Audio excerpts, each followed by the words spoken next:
What is up, everyone? What is up? Happy hump day. 'Tis Wednesday. How's everyone doing? So my monster is now alive. The FrankenLLM lives. That's right. We've got my local LLM finally working. And no, it's not just like, oh, we're running it on the... No, I got one on my network that anyone on the network can access, with the idea being, once the Zero Trust network is up, I can use my own private LLM from pretty much anywhere. Yeah, this is gonna be fun. Also got a new PoE hat for the Raspberry Pi. Hopefully this is one of the kinds that I actually want. Just take a look. So this is one of the Raspberry Pis that has a hat. And what we're trying to do is make sure that it can still fit the heatsink there. God, my own notifications were pretty loud there.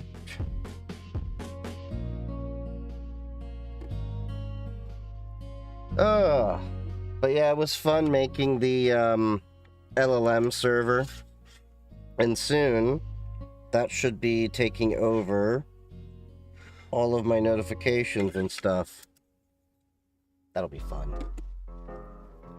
I think a lot more people need to start looking at running their own LLMs locally, instead of just giving your information over to OpenAI and such. Because you heard that OpenAI is gonna, it looks like, start rolling ads out next month.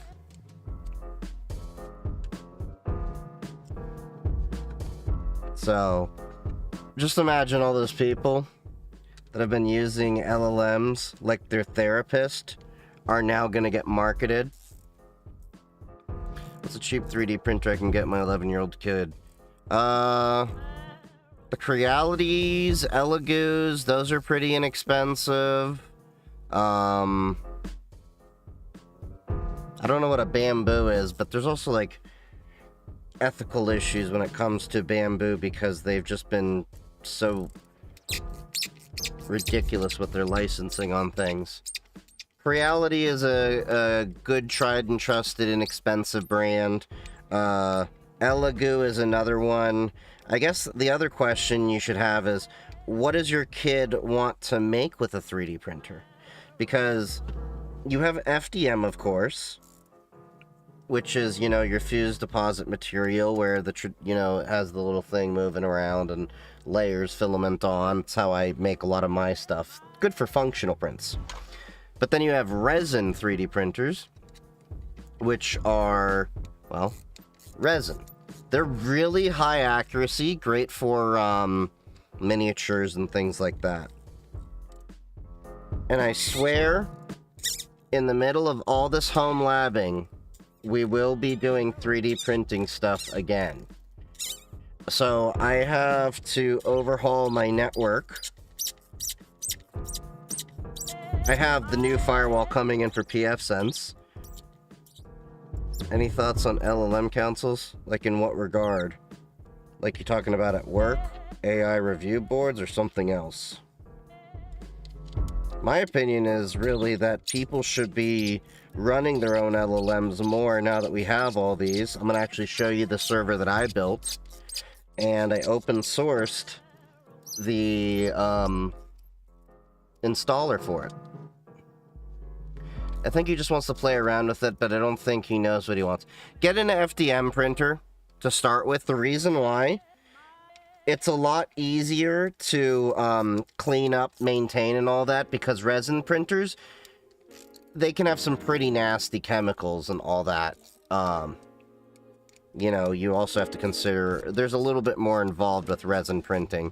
For an 11-year-old, a basic 3D printer like a Creality, Elegoo, I think makes some, Bamboo. I mean, if you're just starting out, maybe.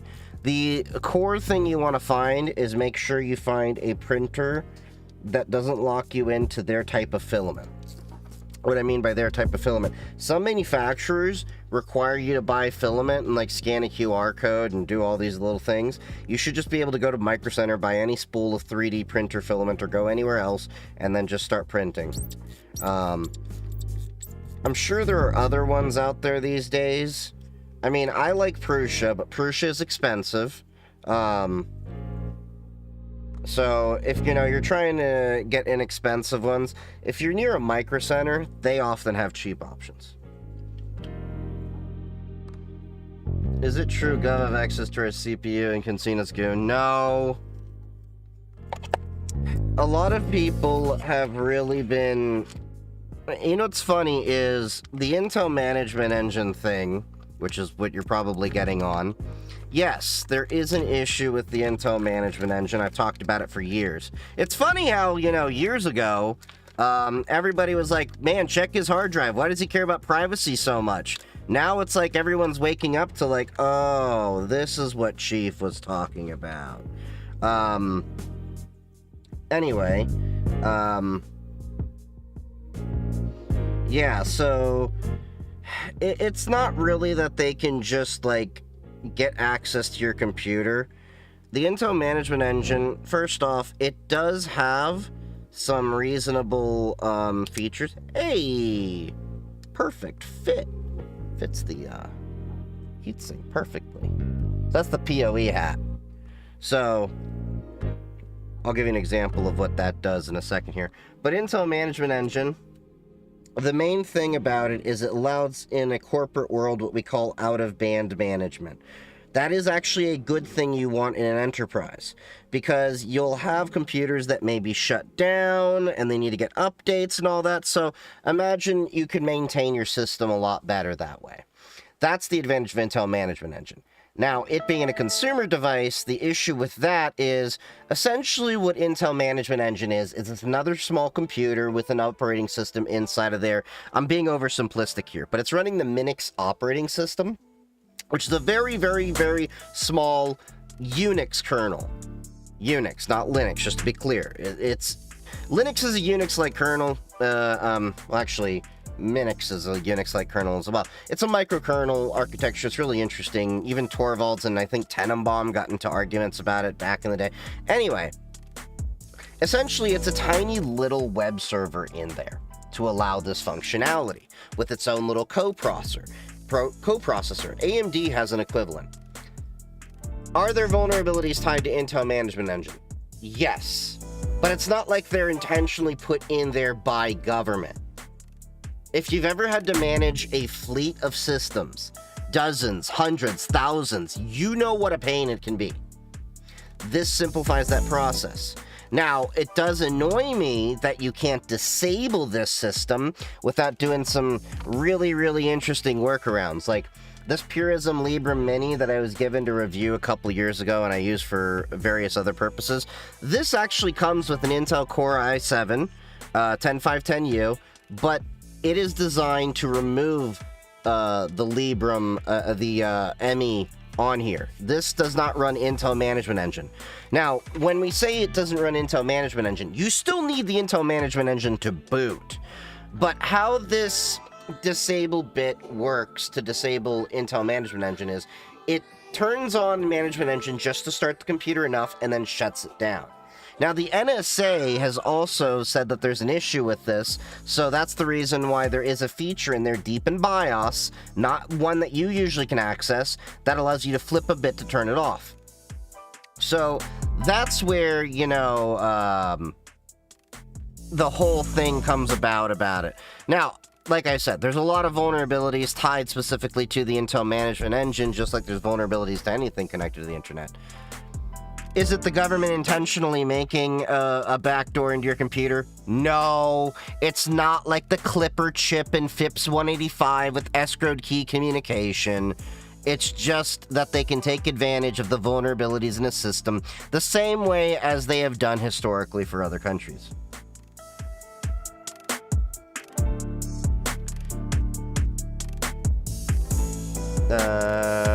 There shall be war crimes with 3D printings. I think he just wants to play around. Oh yeah, we answered that. Yeah, for business. Like if we build them and offer them a solution. What? Sorry, I'm catching up. Yeah, for business. I don't know what you mean, video code. Sorry, that was, I was on a tangent there while I was, working on my thing. Chief ADHD moment. Did they shorten a little... Wait, what? I don't know what you're talking about. I don't like what Sony is doing. Sony's doing what now? I mean, Sony has been doing weird things for years. Back, remember when they put rootkits on people listening to CD music? Okay, so the power over Ethernet hat I got, this is what it does. So if you notice, you plug in an Ethernet cable, nothing happens. Typical behavior. But then, once you put the power over Ethernet hat on,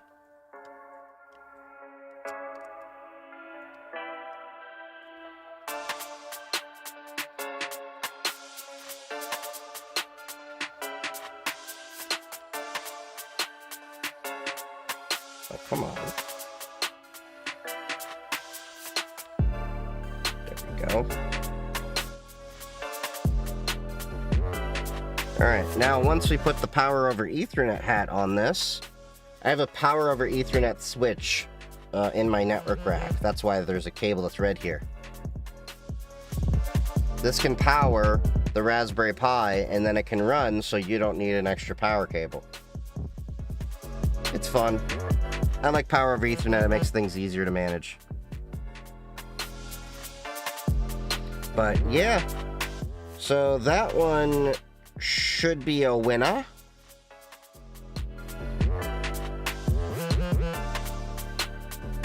Yeah, that'll be a winner for my zero trust nodes that I'm gonna put together. Because I needed a purpose to use my Pi 3B pluses. I'm not using them much anymore.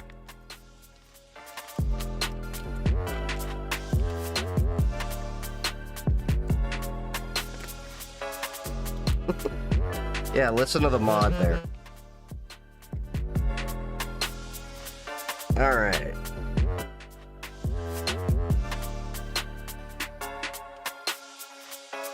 Okay, cool. Will that work? Oh yeah, helps if I put the case on the right way. And I'll leave this in its case until we actually get the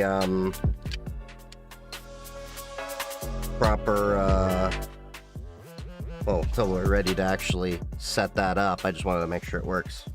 Does anyone know how to install DaVinci Resolve using Terminal or Synaptics Package Manager? Yeah, there's guides out there for it. I did it a while ago. There should just be an install script, and then all you gotta do is run the script. Now, granted, they only support, what is it, CentOS, or their own distribution of Linux, technically, out the box, but the easy way to get around that is simple. There's tons of projects out there to Debianize the project if you're using Debians, or look up the guide, but I even installed the bare, just install script version they had onto my system. It'll run. I just haven't had a need to go with DaVinci Studio because, well, I haven't paid for the Studio license, and that's what I would actually need, if anything. Kden Live has been good for me. But can you dual boot Pop as well? I mean, you can. I don't see the point in, oh, unless you're talking about Windows. I don't really see the point in dual booting different Linuxes, in many cases. I mean, unless you're talking about dual booting Windows and Linux. Why does Secure Boot hate Linux? You can get Secure Boot working in Linux, so what Secure Boot, the difference is with it, is that it requires you to use signed packages. So as long as your packages are signed cryptographically, they'll work. But even I don't have it enabled because there's a lot of times I want to install software that's not signed. Could I sign my own software? Yes. Can you try boot Mac, Linux, and Windows? Potentially, yes. But getting it to work on a Mac system, like on non-Mac hardware, is incredibly difficult. Now, there are these things called Hackintoshes. But to get a Hackintosh to work, you have to find like specific motherboards and components, and it's very finicky, and then even then, not everything's gonna run right. I ran one at one point. There's really not much point to running Mac OS in a triple boot. I mean, these days, I don't really see what's much of the big deal with Mac OS. It's specifically, people will talk about the hardware. Is that a Pi 5? No, that's a Pi 3B Plus. I don't have any Pi 5s yet. That'll be my next project in a few months. But I'm preparing for Ramageddon. So, want that new Grinch meal from... I'd be yelled at. So I did build my LLM box. Do you see this? This is running on my own computer upstairs. This is running on an NVIDIA 5060 Ti with running Gemma 312B. Now this Gemma 34B is running on the NVIDIA 3050 I have alongside it, which is why I started calling the box FrankenLLM. And if you're curious, I have the installer on my GitHub if you want to do something like this yourself. So what this is doing is... Let me see, can I SSH into... Oh, I'm still SSH'd in. Okay. So, as we can see, running an NVIDIA 5060 Ti over here and an NVIDIA 3050 on the machine. It's running Ollama. Although, why it's running two versions of Ollama has me curious. Because technically it shouldn't be needing that much VRAM. I may have to reboot the system. But anyway, it's still working for now. I have AMD RX Vega. How do I get the full package? You're going to have to look up guides on how they got DaVinci working with AMD GPUs. I unfortunately have an NVIDIA GPU, so I can't really help you much there. So, this is running, and just so you know, it doesn't really need that much power. Like, this is how little it's sipping. This is a Ryzen 5 5500. I literally picked up that CPU because it's $70. It was the cheapest CPU at Micro Center. But as you can see, barely using any memory. The only reason there's 32 gigs in there was, again, the RAM kit was on sale. It's a DDR4 kit. I bought these last month. B-top, H-top, 6 half dozen the other. They all do the same thing with what I need. Anyway, we're running Open Web UI on top of Ollama. So once you get your base system working, you can get this going. And I have an API backend here as well. So I'm going to be moving all of my bots to start using this. And I can even... let's just find a random article on something. Hold on, let's find an article on something.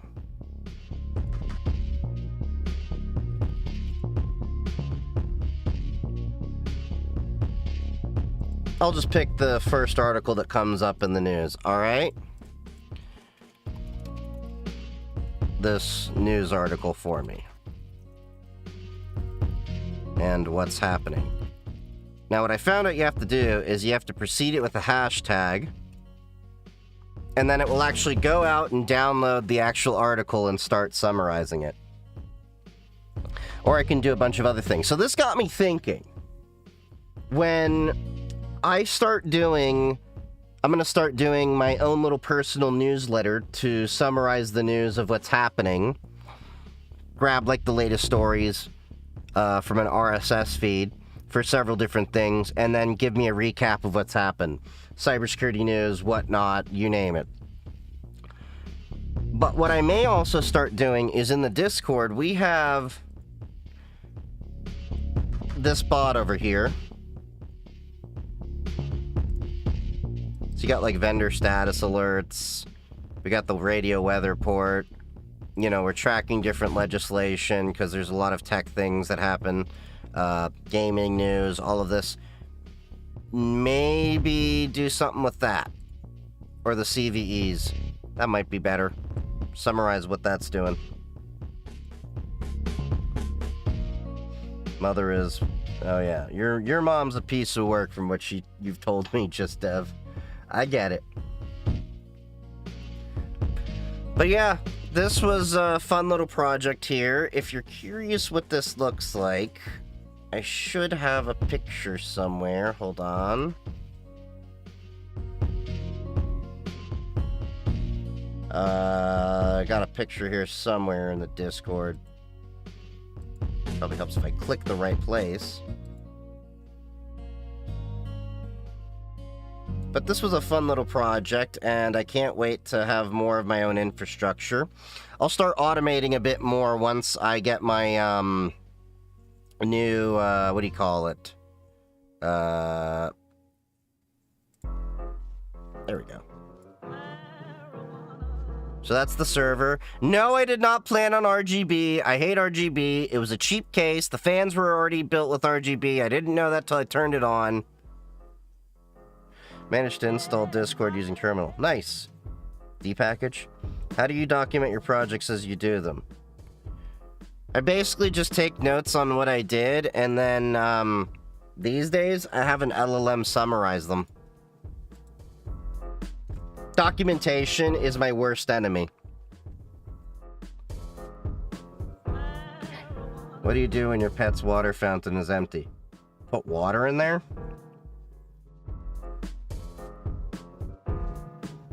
No, I don't like RGB.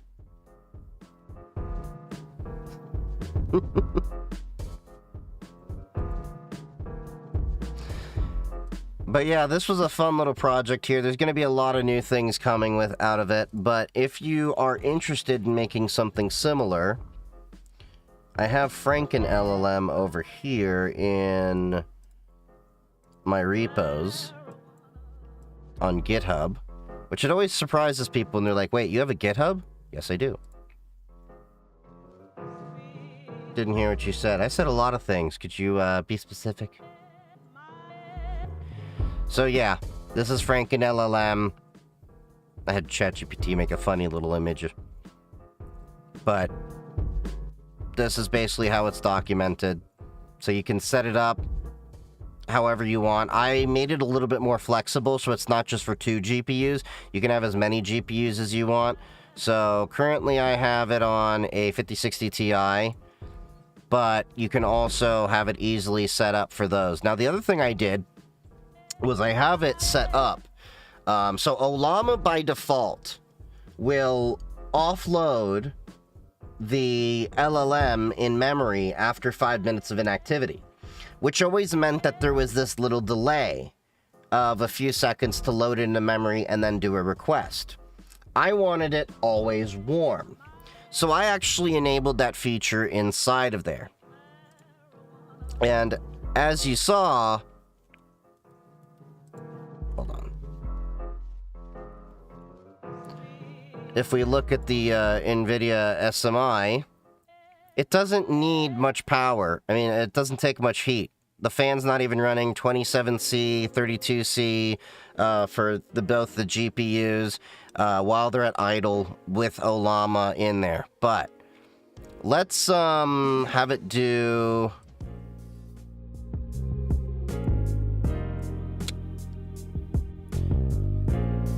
Let's have it do some work here, and we can start seeing the temperature and stuff crank up.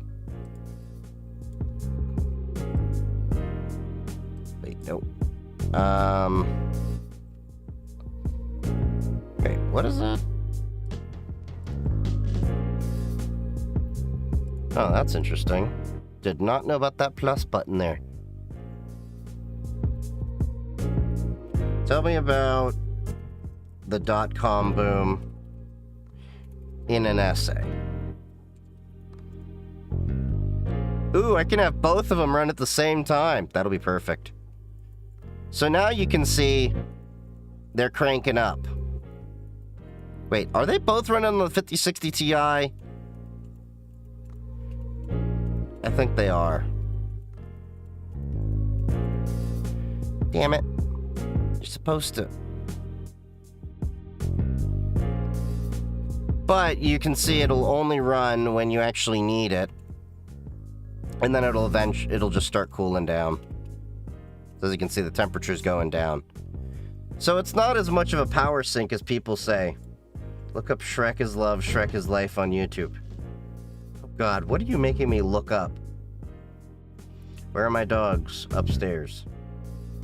I'm not Hassan Piker. I don't shock my dogs to make them stay on stream.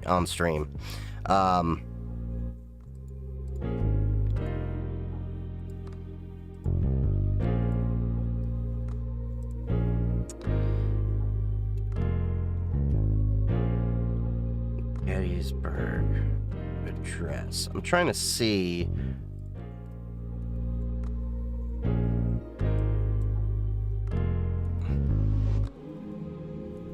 Okay, it's all loading on one GPU, apparently.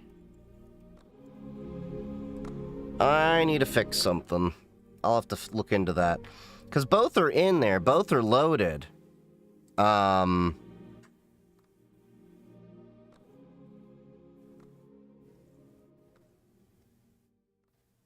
Arena model?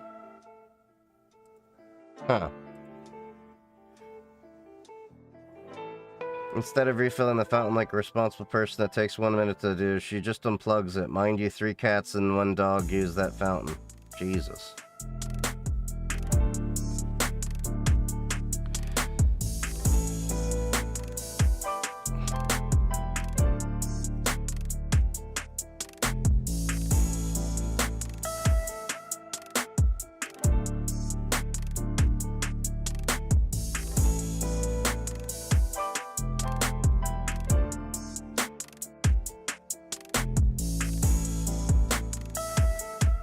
Using GPU 1. I'm gonna have to work on that. But anyway, we got some content to look at tonight. Boy, do we have a lot of things. Why'd you message me? Oh, you messaged me the videos that you're working on. Nice. Don't do it on stream. Shrek is love, Shrek is life. It's not for stream. Is this like some tentacle stuff? Because I've already seen what your, recap of the Twitch year is like, and, we know you're nasty.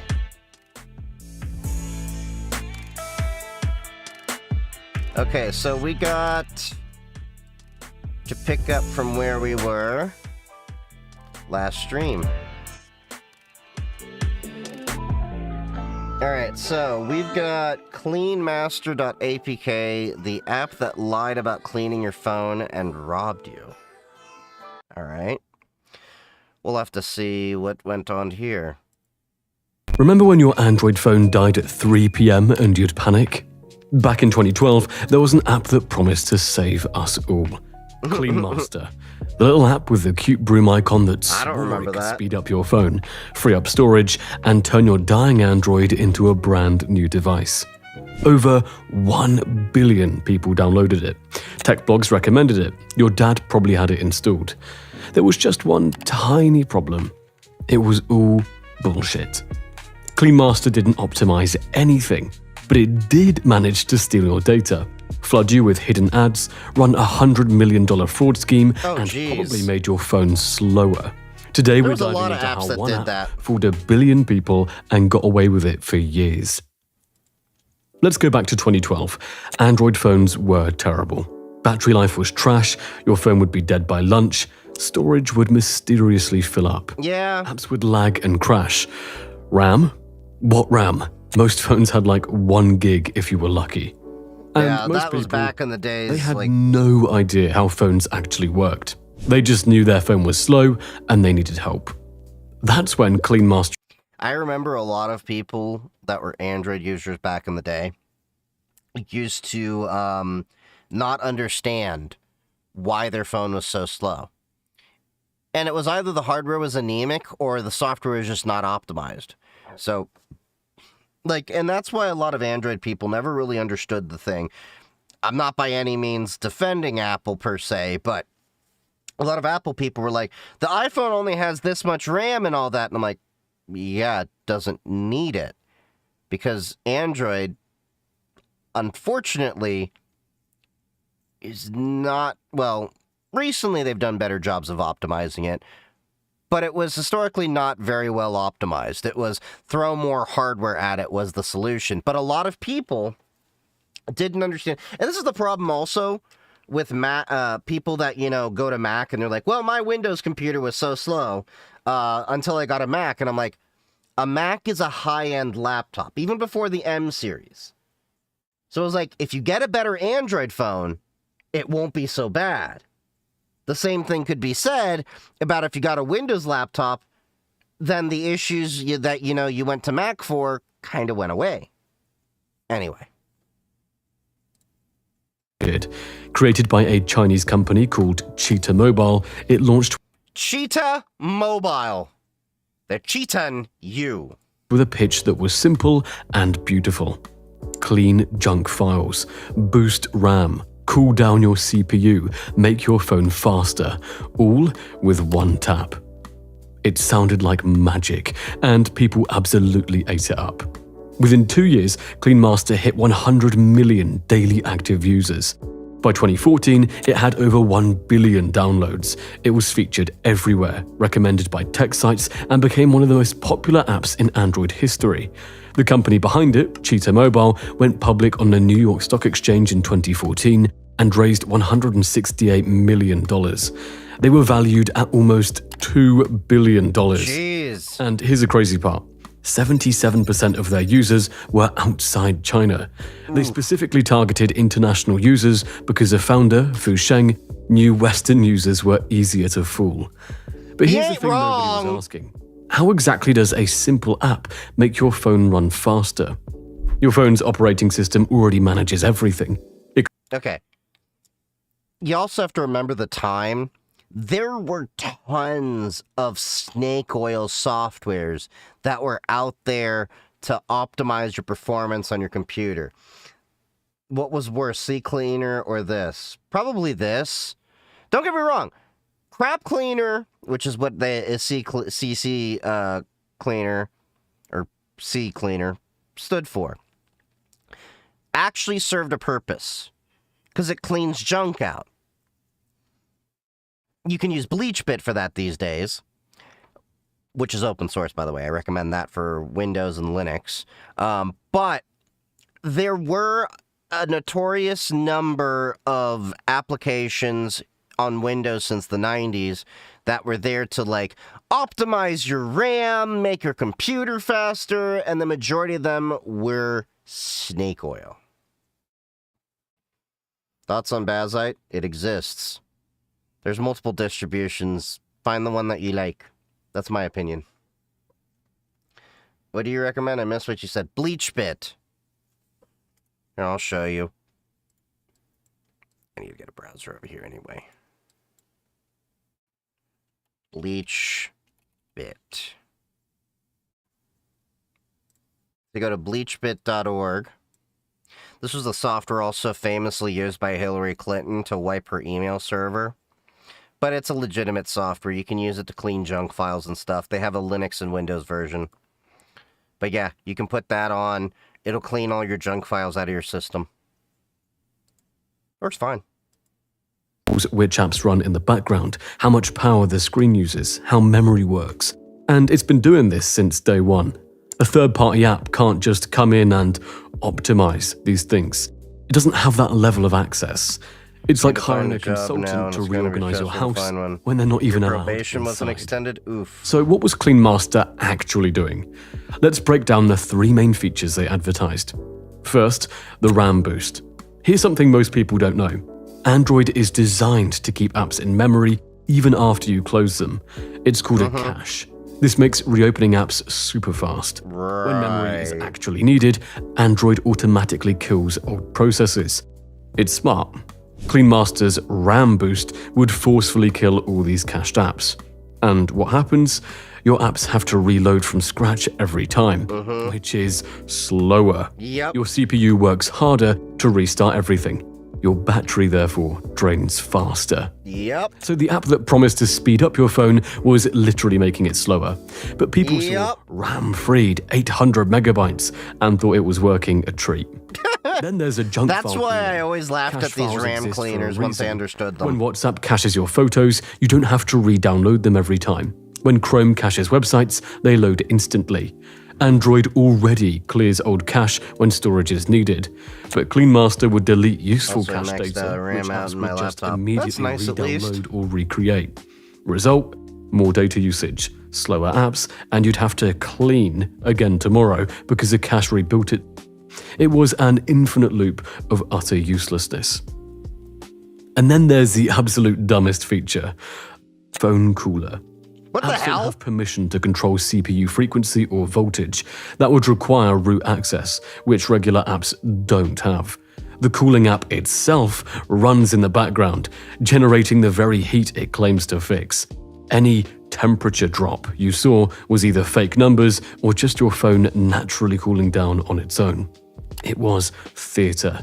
Pure theatre. I did not realize how much snake oil this was. Why? Because of the placebo effect. Yep. When you tap Optimize and see fancy animations, progress bars, and statistics saying your phone is 47% faster, you feel Same better. thing as You casino believe it's machines, working. you know, the slot Plus, machines. Clean Master's UI was pretty slick. The animations were satisfying. It felt like you were doing something productive, even though you weren't. It was a perfect scam, selling people a solution to a problem that couldn't actually be solved, but making them feel like it worked. The truth is, scams like these only work because most people don't really understand how technology, or even problem solving, actually works. And that's where today's sponsor, Brilliant, comes in. Brilliant helps you become a better thinker and problem solver. With thousands of visual, interactive lessons in math, science, programming, data analysis, and AI, Brilliant helps build your critical thinking skills through problem solving, not memorizing. So while you're learning real knowledge on specific topics, you're also becoming a better thinker. Each lesson challenges you to think step by step, make mistakes, and learn through intuition, the same way real engineers and scientists do. And what makes Brilliant so special is how it helps you reach serious learning goals. It starts by teaching the fundamentals, then gradually guides you to more complex challenges until you realize how My far phone is you've come.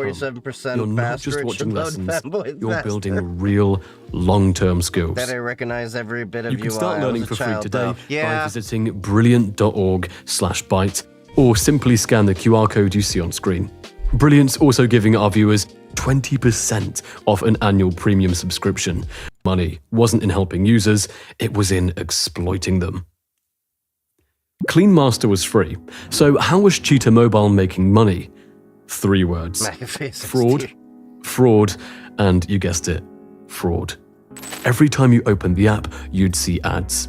Every time you optimized, more ads. And those weren't just annoying, they were extremely profitable. But in November 2018, everything exploded when BuzzFeed News dropped a bombshell investigation. Clean Master and 7 other Cheetah Mobile apps with over 2 billion combined downloads were running a massive ad fraud operation. Here's how the scam worked. App developers pay bounties, like $1 to $3 per install. When someone downloads their app after clicking an ad, Cheetah Mobile figured out how to steal these bounties. Clean Master had permission to see when you downloaded new apps, so when you installed anything, the app would detect the download, fake clicking on ads in the background, take credit for the install, and collect the bounty. You never clicked those ads. You never saw them, but Clean Master stole credit and pocketed the money. This operation generated between $4 to $7 million per month, over $100 million total. When confronted, Cheetah Mobile blamed SDK providers. Nobody bought that shit. But it gets way darker. Why would a phone cleaner need to record your audio, take photos, read your calendar, and access your contacts? Because Clean Master wasn't a cleaning app. It was a data harvesting operation disguised as a utility tool. The apps were just the delivery mechanism. The real product was you. So what did Google do about all this? If it's free, you are the product. Not much. In December 2018, they removed a couple of apps for deceptive behavior. Slap on the wrist. But then February 2020, Google dropped the hammer. Google announced they were removing approximately 600 apps from the Play Store. Every single Cheetah Mobile app, 45 apps total, were permanently banned. These apps had been downloaded 4.5 billion times. The violation? Disruptive ads. Apps were showing full-screen ads when you were on phone calls, unlocking your phone, or using GPS navigation, basically hijacking your device to force you to see ads. Google also banned Cheetah Mobile from AdMob, their advertising network, which cut off 22% of the company's revenue. I mean, it was a fun run while it lasted, I guess. Here's the thing about getting caught running a $100 million the heatsink of an SSD I bought to fit in the laptop I'm using. Somehow it runs cooler without the heatsink. That can actually happen if it's the impact was immediate, dissipating somewhere else. Some Cheetah Mobile's heatsinks actually act as an insulator. The stock crashed. Their market cap went from billions to almost nothing. And suddenly, a company that was worth $2 billion was fighting for survival. But it gets worse. In September 2022, the US Securities and Exchange Commission came knocking. They charged CEO Fu Sheng and the former president with insider trading. Turns out, back in 2016, they found out revenues were about to tank, and before telling investors, before telling the public, they quietly sold $300,000 worth of their own stock to avoid losses. Classic fraud. The SEC fined them over $750,000 and banned them from future trading plans. So, let's recap. Ad fraud, data theft, lying to users, lying to investors, insider trading. Cheetah Mobile speedran every type of corporate crime possible. So, where is Clean Master now? Permanently banned from the Google Play Store. The only way to get it is by downloading a sketchy APK from Cheetah Mobile's website, Play Store which right now, security experts say you should hijacking your phone. Oh yeah, they haven't fixed it. They Cheetah just Mobile only go after the ones that are the most noisy. They've completely pivoted. They can't operate in mobile apps anymore, so now they're trying to build robots and AI. Spoiler, it's not going well. They're pulling a Tesla! They lost $85 million despite generating $110 million in revenue. They're just burning cash with no path to profitability. The company that was once worth $2 billion is now worth basically nothing. The CEO who spoke at tech conferences is now fighting SEC charges, and the app that a billion people trusted is banned worldwide. It's kinda poetic, really. What the hell is But Clean Master wasn't alone. The February 2020 Google ban removed 600 apps with 4.5 billion total installs. Most were from developers in China, Hong Kong, Singapore, and India. All were running similar scams. There was DU Battery Saver, CM Launcher, Battery Doctor, Security Master. God, there were a lot of these. On and on. A study found that 2/3 of Android antivirus and cleaner apps are pure snake oil. Yeah, I've always said that for years. Tested, only 80 could detect even 30% of actual threats. Many introduced security vulnerabilities. The fundamental problem is that these apps exploit people who don't understand how phones work. Because people don't know that Android manages memory automatically, cache files are useful, software can't belongs cool in a certain hardware, hub. or that battery-saving apps use more battery than they save, they're vulnerable to apps promising miracles. The good news, though, is that things have gotten much better. Google now uses machine learning to proactively detect scam apps before they get popular. What's Piano Android Tiles? 14 restricted the APIs that let task killers interfere with memory management. App stores have stricter requirements for permissions. And users are becoming more educated. Tech forums, security researchers, and videos like this are helping people to wise up. But the story of Clean Master should be a permanent reminder. If an app promises to dramatically improve your phone through cleaning or optimization, it's lying. Your phone's operating system is built by thousands of engineers over decades. It already handles everything. You don't need a third-party app made by a sketchy company to quote-unquote fix it. If you like this deep dive into tech scams, please hit subscribe. I've got plenty more stories like this coming. So let me know in the comments. Did you ever use Clean Master? What made you finally uninstall it? Thanks for watching, and I'll see you in the next one. Nice. Did not know that was a thing. Also, while that video was going, I fixed my issue. So I created some aliases for Gemma 3 over here, so that it explicitly knows which GPU. So we should be able to prove... Alright. Hold on, put that over there. Okay, so that one should only be running...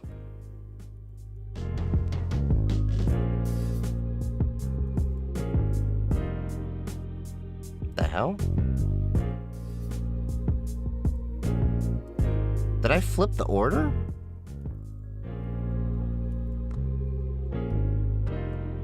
That can't be right.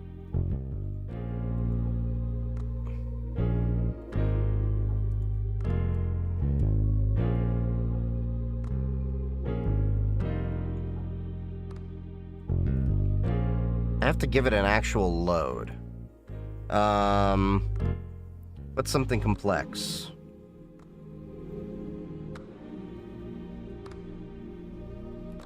Tell me about the entire history of Rome.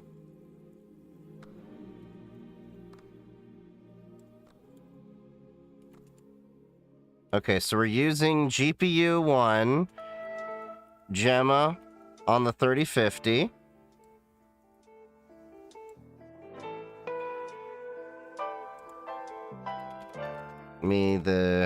Okay, so that was on that. Now let's... History of Greece.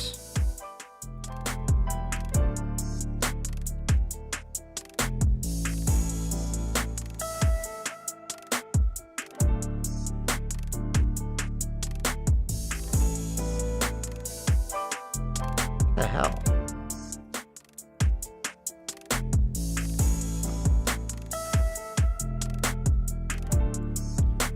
Yep, that is not running on the 5060, because that would be like this.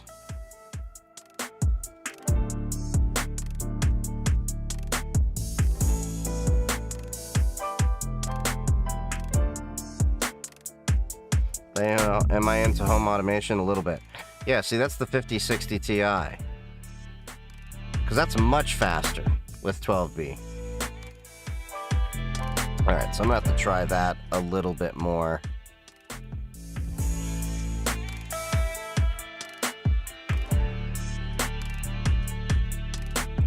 Oh yeah, so we had this article to look into as well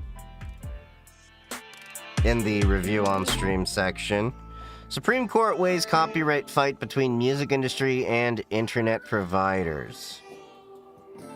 A coalition of music labels which represent artists such as Sabrina Carpenter, Giveon, and Doichi sued Cox, alleging that company should be responsible for the copyright violations of internet users that Cox had been warned were serial copyright abusers. The coalition argues Cox was sent numerous notices of specific IP addresses repeatedly violating music copyright, and that Cox's failure to terminate those IP addresses from internet access means that Cox should face the music.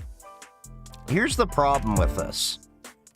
Whatever your argument is with piracy, good or bad, you should not be able to remove one's right to access the internet, because the internet is a vital resource.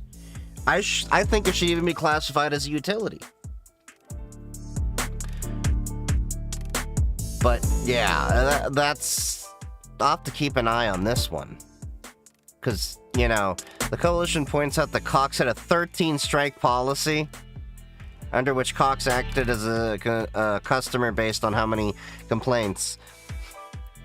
The Cox manager who oversaw the Digital Millennium Copyright Act, the law at issue in this case, told his team to F the DMCA. You know what?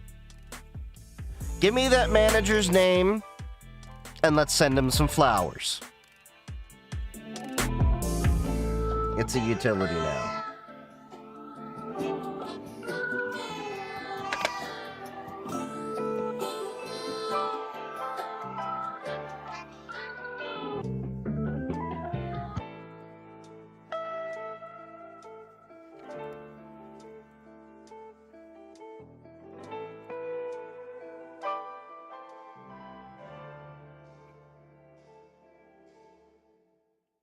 It's so power hungry that you feel the right to revoke someone's right to go on the internet for something that doesn't actually impact you.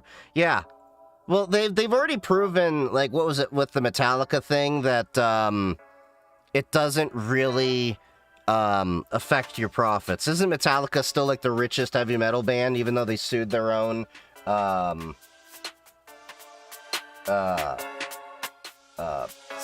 is it? They sued their own fans.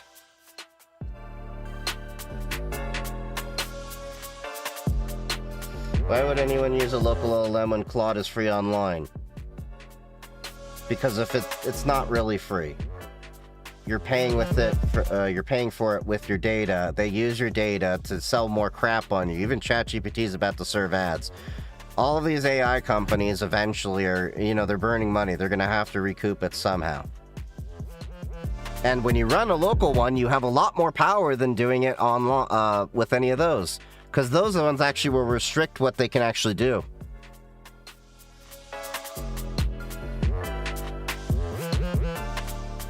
I'm going to use your data and sell you System 76 laptops.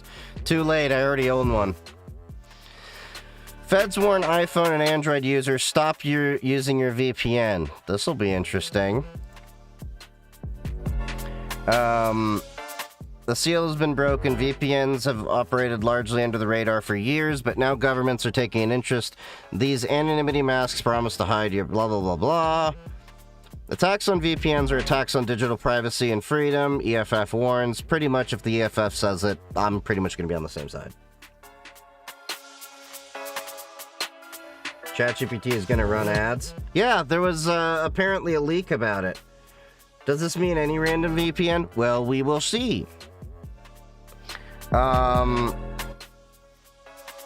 Okay, I'm just trying to see. VPNs are now headline news. Like decision to unmask real locations of many politically viral accounts is just the latest move to expose how the new VPN-driven global internet actually works. When Google alone warned many VPNs are spyware in disguise, that is actually true. A lot of VPNs actually are spyware. At least the ones that, like, people are like, well, what's a good free VPN? 99% of them are spyware. The only, like, free VPN I would recommend is Proton. And even then, the Proton is kind of limited in what you can do on the free plan. Okay, so... As US states and the UK government debate the merits of VPN bans or restrictions to underpin their... this word, bans, America's Cyber Defense Agency has added its own warning for Android and iPhone users. Do not use a personal VPN.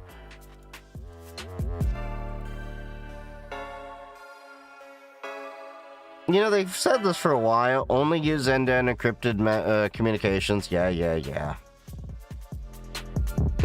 Migrate away from SMS. Use a password manager. This is their little checklist.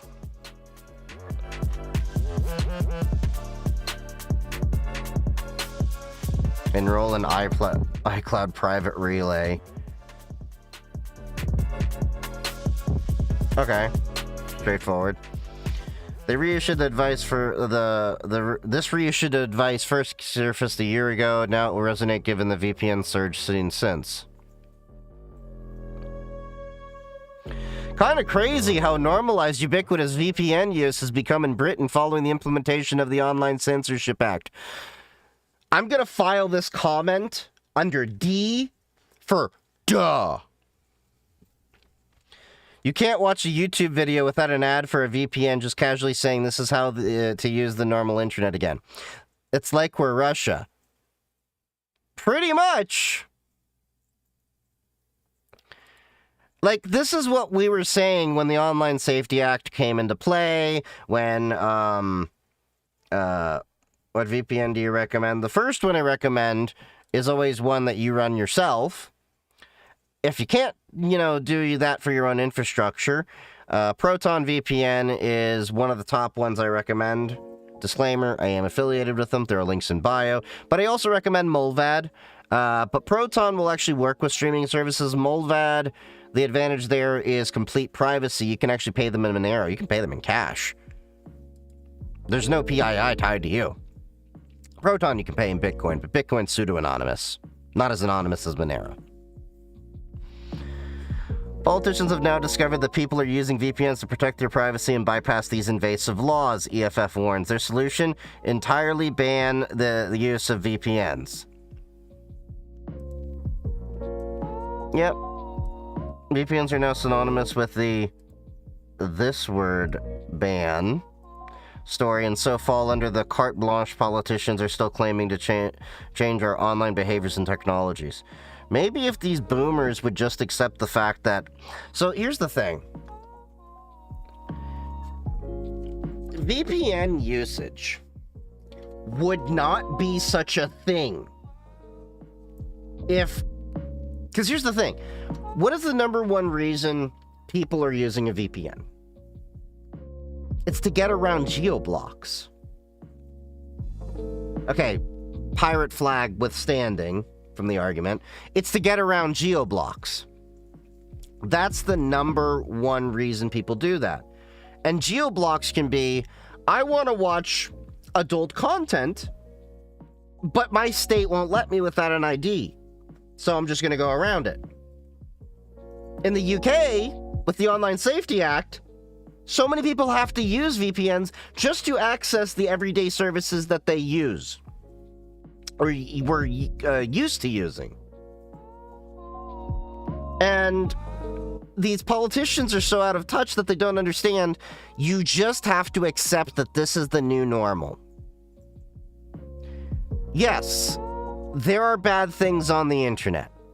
Not going to deny that. But you can't police people's behavior. If it's legal, if it's consensual, who are you to judge their morality?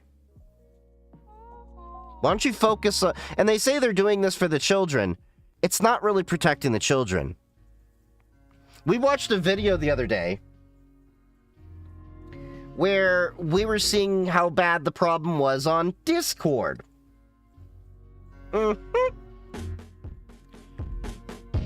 This isn't gonna help,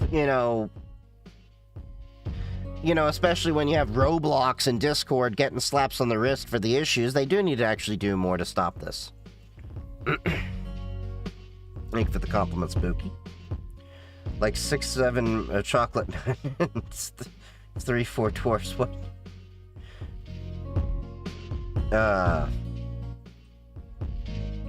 Because a lot of sites and Reddit comments use Imager. I have to use a proxy site for Imager. Oh, you do? Interesting. Imager is blocked in the UK? Imager is so ubiquitous for people to use images and host them so that the websites don't actually have to host them themselves to save bandwidth, or they don't want to host the image themselves for whatever reason. That is ridiculous. The UK has literally broken their own internet. They've broken a lot of their own infrastructure. And, for what?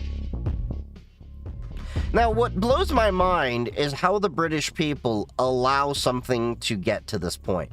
I'm not saying the U.S. is any better, okay? We got schmucks in office. We elected a person that actually talked about how, you know, there are Jewish space lasers, okay?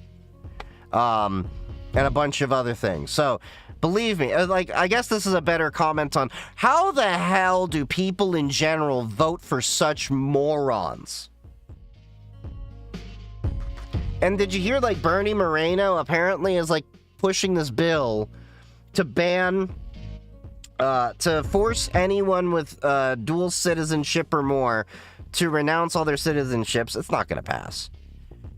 Because the reality is, do you know how many Mexicans I know that have dual citizenship? Do you know how many people in general I know with dual citizenship because their parents were born?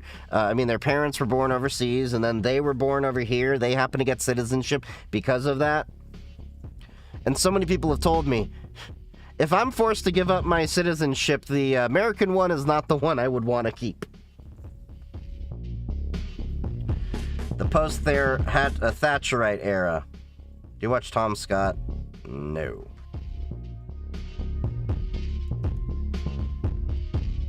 Alright, let's see. What is this article?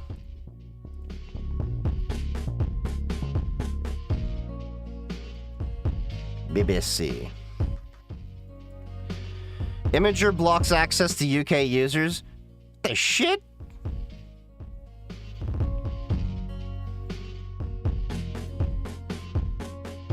Yeah, the UK is basically just walling themselves off from the internet and innovation. People are not going to want to do business with the UK if this is how restrictive things are for their internet. That is effed. That is totally effed.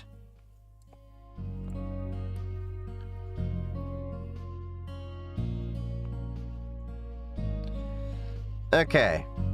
So HBX put up a TikTok. I just realized that I was on me.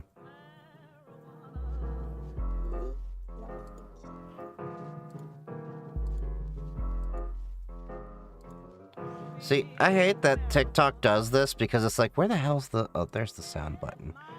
And then I have to do this. Like, you click on a link and it's suddenly, like, all muted. Reason why Rockstar Games is afraid of the world's best hacker, Ryan Montgomery. Just days ago, Ryan allegedly broke into Rockstar's top-secret development cloud. What he found could completely destroy the launch of GTA 6. Buried inside the files was a project called Mirror City, a hidden AI system capable of recreating real locations and real people inside the game. According to Ryan, this system wasn't meant for players, it was designed for testing global surveillance data. He claimed Somehow I'm not sure I really believe that, because you're basically just fessing up to you broke into a company's servers without authorization and just admitted to a crime. I just don't know if I believe that. Rockstar partnered with a private defense company to secretly train an AI using voice and camera inputs from online sessions. When Ryan uncovered the evidence, he didn't ask for money. He sent Rockstar a single message: "You turned a game into a weapon, fix it or I will." Within hours, Rockstar's internal servers went dark, emails were deleted, and developers were ordered into silence. But Ryan began leaking fragments of encrypted footage online, footage that looks too real to be just gameplay. Now the entire gaming world is watching the countdown, waiting to see if Rockstar will come clean or if Ryan will expose everything. See, I don't know if I really believe that, because this is just like, you're literally admitting you access systems unauthorized. Yeah, I don't know. Like, this is kind of like feeling like, to me, I wouldn't say it's at the level of Candace Owens right now and her whole craziness. If you haven't paid attention to that, that is a whole episode where she's like thinking there are international assassins after her and stuff like that. But I'd say it's like there. Is he complaining? Hacker God. The problem is, like, so many people are very full of themselves in these things, and, like, Yeah. This is like one of those, like, what was it they said from Super Troopers? I'll believe that when me shit turn purple and it tastes like rainbow sherbet. I don't know. People film themselves committing crimes all the time. I put a news story about someone getting rocks instead of a 5080 GPU. Candace Owens either has some sort of severe mental illness or is a master grifter. Could it be a little bit of both? I think she's just vying for the Alex Jones top prize. Because InfoWars is gone. I think they're gone. But I'm not sure I really believe this. This is one of those, like, dude, this is a little bit too much to believe that it's actually real. And immediately I'm like, is this just what people are making up? Like, I don't, I'd have to see if he himself actually said this or if people are just doing that, like, to make stuff up.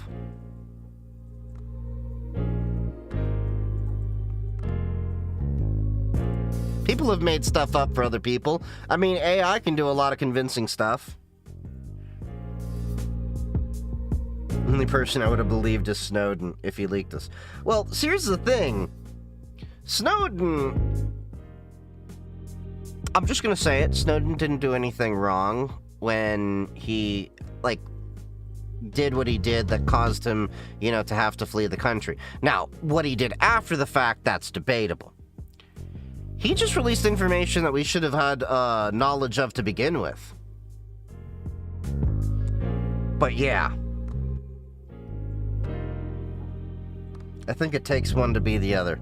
Potentially. I think you're right there. You would have to be mentally ill in some shape or form in order to be a grifter, because you have to have complete lack of empathy. What did he do after the fact? Allegedly, he gave information to Russia so that he could stay there.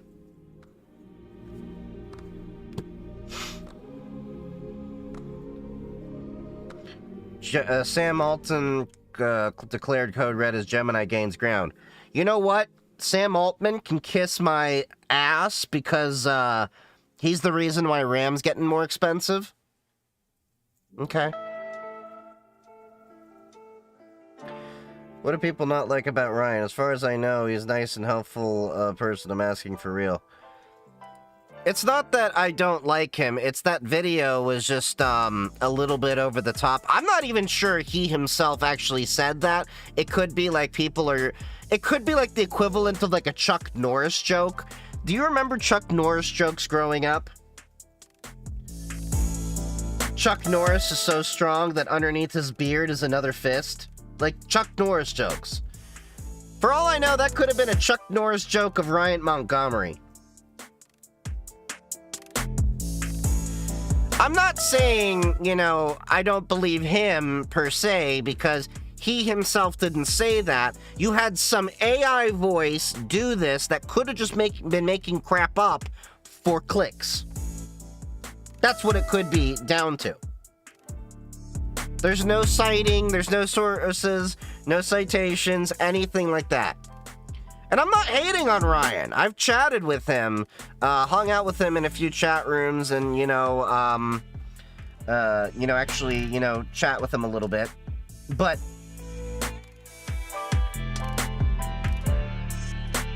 because he does actually do legitimately good stuff. Do not get me wrong. I'm not saying anything negative about him. It's more so like I'm raising an eyebrow to the story being told about that. I was a Sentinel Foundation intern under him, but I don't know who everybody is outside of work. This is true too. Isn't there a city in America that smells like chlorine because of data centers? I don't know if that's true, but it would not surprise me.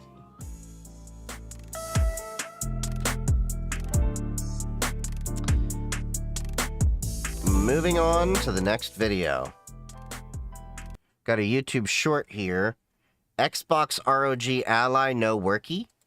We need to talk about how garbage Microsoft's official gaming handheld can be. I picked up the Xbox RG Ally Non-X to do some testing for a review, and the initial out-of-the-box experience was so bad that I'm actually shocked they could screw it up this much. We can ignore the keyboard not working during the initial setup and forcing a hard reboot, but what can't be ignored is that the controller didn't work at all when it finally got into the Windows full screen experience. The D-pad, bumper buttons, Xbox button, volume rockers, none of it worked when the handheld was initialized. The only thing that did was the touchscreen and the power button. And it turns out, I'm not the only one to have this problem. It's been an issue for over a year with Asus's portable gaming devices. Some people get it working with a hard shutdown, but no matter how many times I did that, the buttons still did nothing. It was only after running another round of Windows updates that things finally got working. Mind you, this is after Windows already spends an hour updating when you first boot into it. It took multiple hours for me to finally get this thing in a playable state.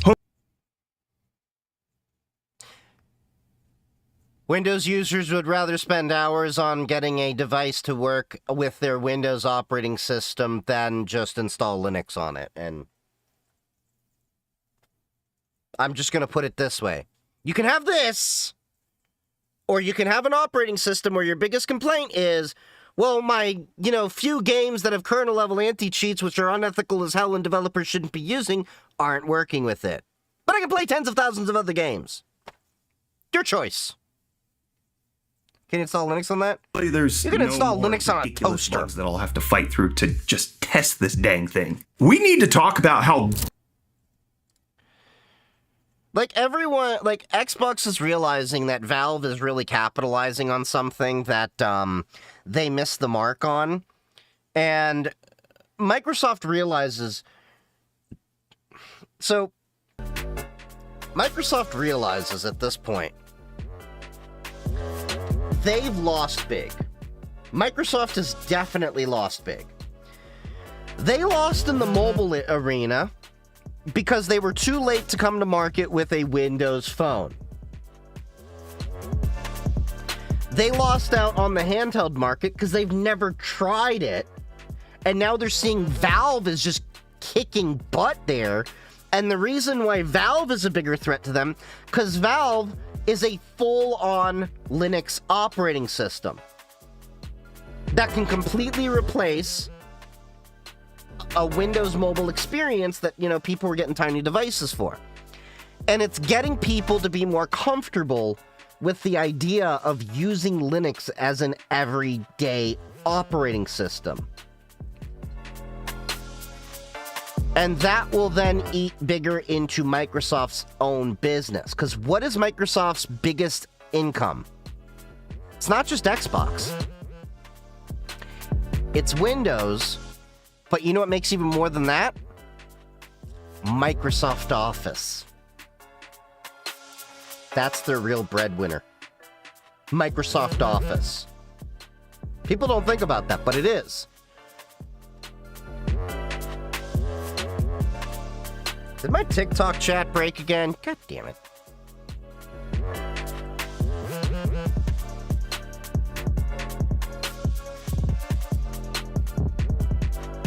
Yeah, TikTok gets a little derpy.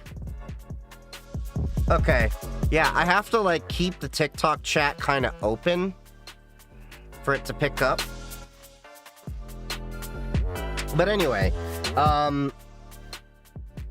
that is why Microsoft is trying to move so hard into the handheld space.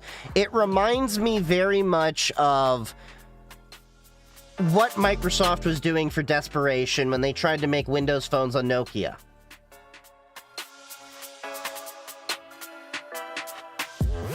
This is literally what it feels like.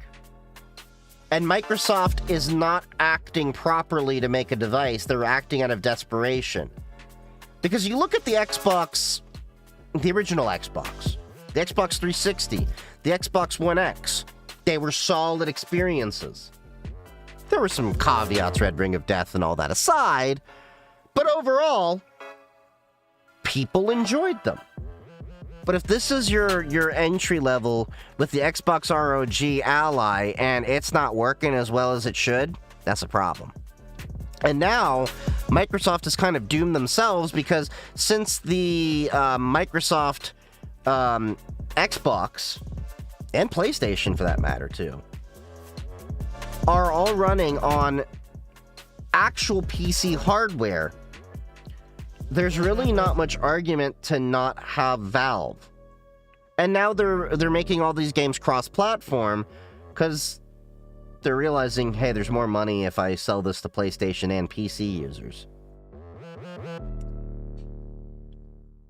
I'm not sure Xbox will be around, at least in the way that we remember it, in the next few years, if Valve keeps going the way that they're going, because Microsoft, there's rumors that they're going to be including the Valve store on the next Xbox. And that tells me everything if that's the case, because that means they're really worried about Linux taking over. That's the only reason I can think of them taking on the Valve store, because then that means Valve gets money, not Microsoft, when you buy games from them instead of the Microsoft Play Store or whatever they call it.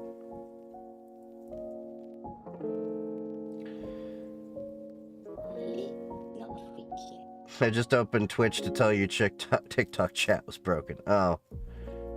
Yeah, I got it working again. It's just derpy. The TikTok chat does not work all that well very often. So, it is what it is.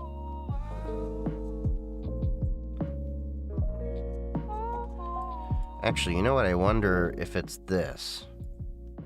Do I have to expand the chat? Okay, do you think that services like Graphene OS, Proton, Tor may disappear due to government pressure? Disappear? No. But we did have a story. We can jump around in the queue here for a second. We did have a story that I brought up.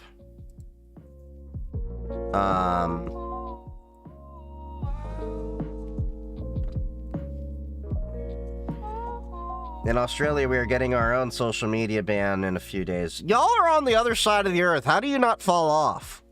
I'm kidding. So, Graphene OS bails on OVH Cloud over France's privacy stance. So, this was the article that they said it was due. But, looking into it, they actually posted this on Mastodon. See, this is why I'm on Mastodon. We get this information. A false narrative is being pushed around about Graphene OS claiming we're ending operations in France due to the actions of two newspapers. That's completely wrong. If both newspapers and the overall French media had taken our side instead of extreme bias against us, we'd still be leaving. We're ending operations in France and ending our use of French companies, mainly OVH, to provide services because of direct quotes by law enforcement in dozens of French news publications. Their inaccurate claims about Graphene OS and thinly veiled threats were our sign to leave.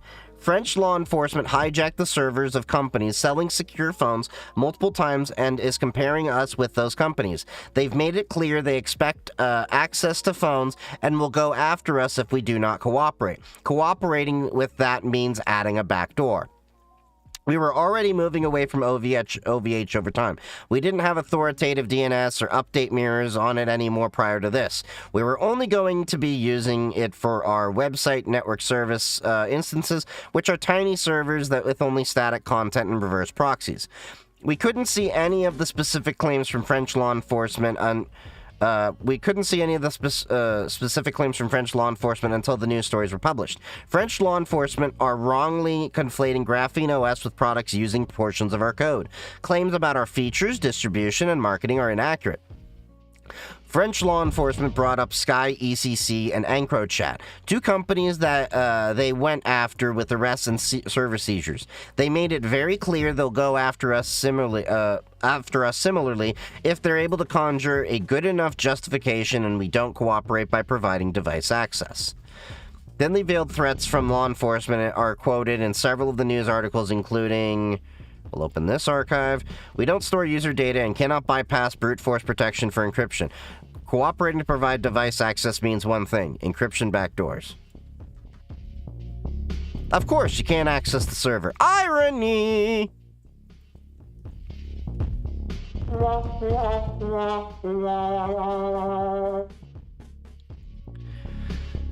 But yeah, so basically Graphene OS is moving services and all that. I don't think they'll leave due to government pressure per se. I don't think they'll stop existing due to government pressure, but I think governments will criminalize potentially use of certain applications like they've done in the past. There are law enforcement agencies in different parts of the world that are now conflating me personally owning a Graphene OS phone with being a criminal. But I think what's criminal is not allowing one's right to privacy. What's up, puppers? Puppies! Hey! Ow! Ow! Ow!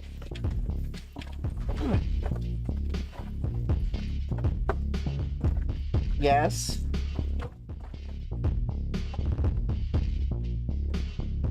There you go, boy. There you go, boy. Yes, I love you too. Can I help you?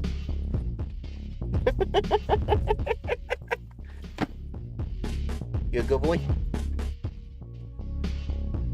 What? What? Yes.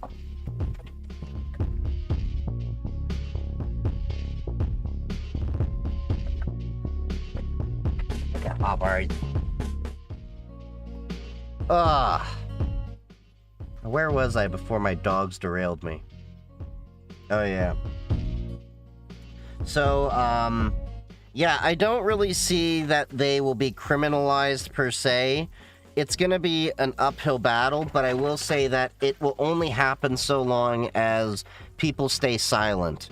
Evil prevails when good men do nothing. Well, good people. Let's make that, gender neutral there, buddy. So, with that being said, yeah,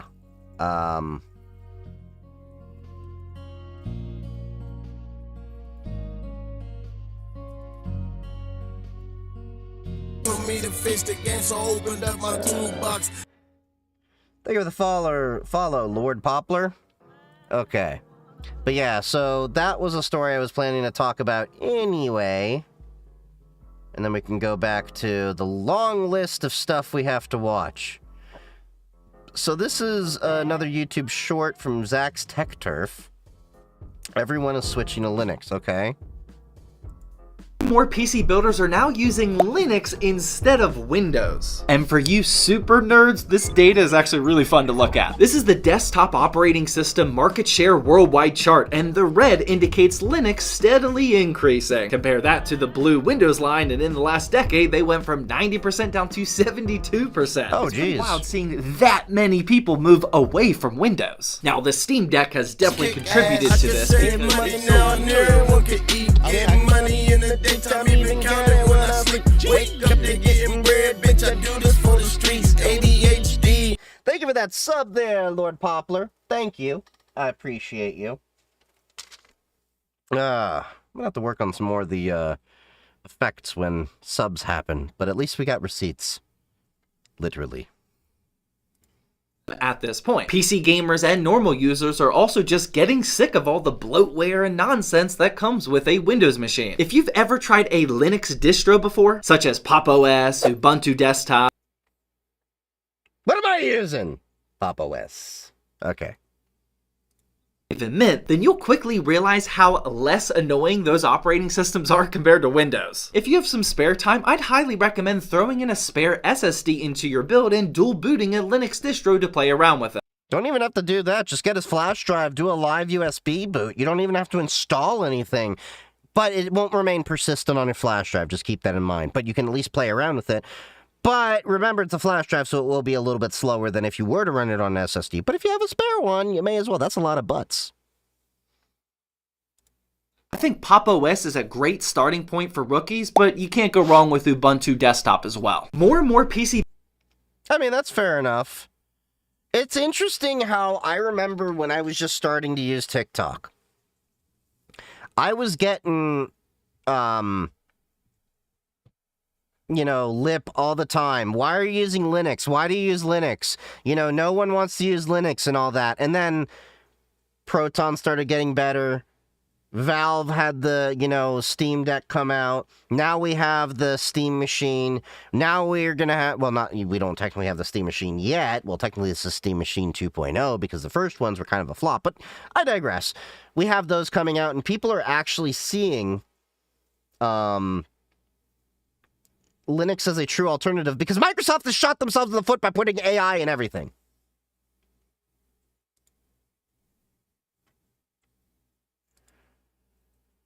Okay, next video. Got a YouTube video over here from Zealot. Oh, not a long one, just 4 minutes. I want to ask you a simple question. What if Valve just kept on winning? So you may have seen recently that Valve released a trailer for 3 new pieces of hardware they are unveiling. The Gabe Cube, their new Steam VR headset, and a new version of the Steam controller. Can I just say that I love the fact that it's being called the Gabe Cube? That is actually really funny that that is a thing. Pardon me, I'm just trying to get, Oh, that's where that went. I'm trying to get a spare window over here.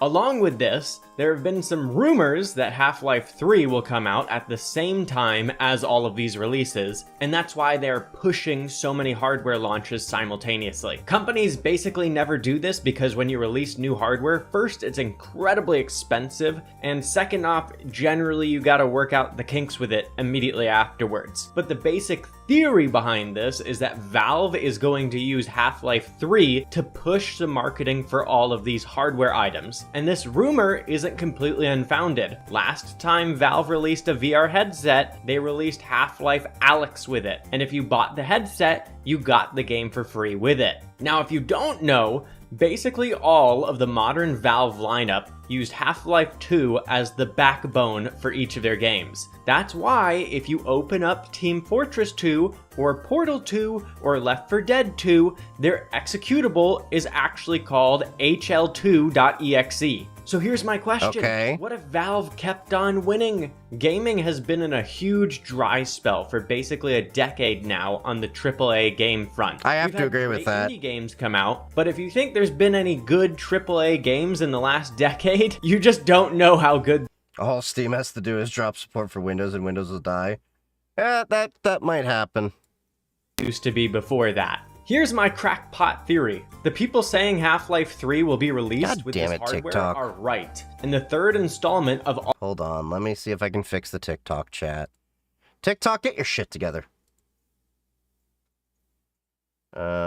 Quick open chat.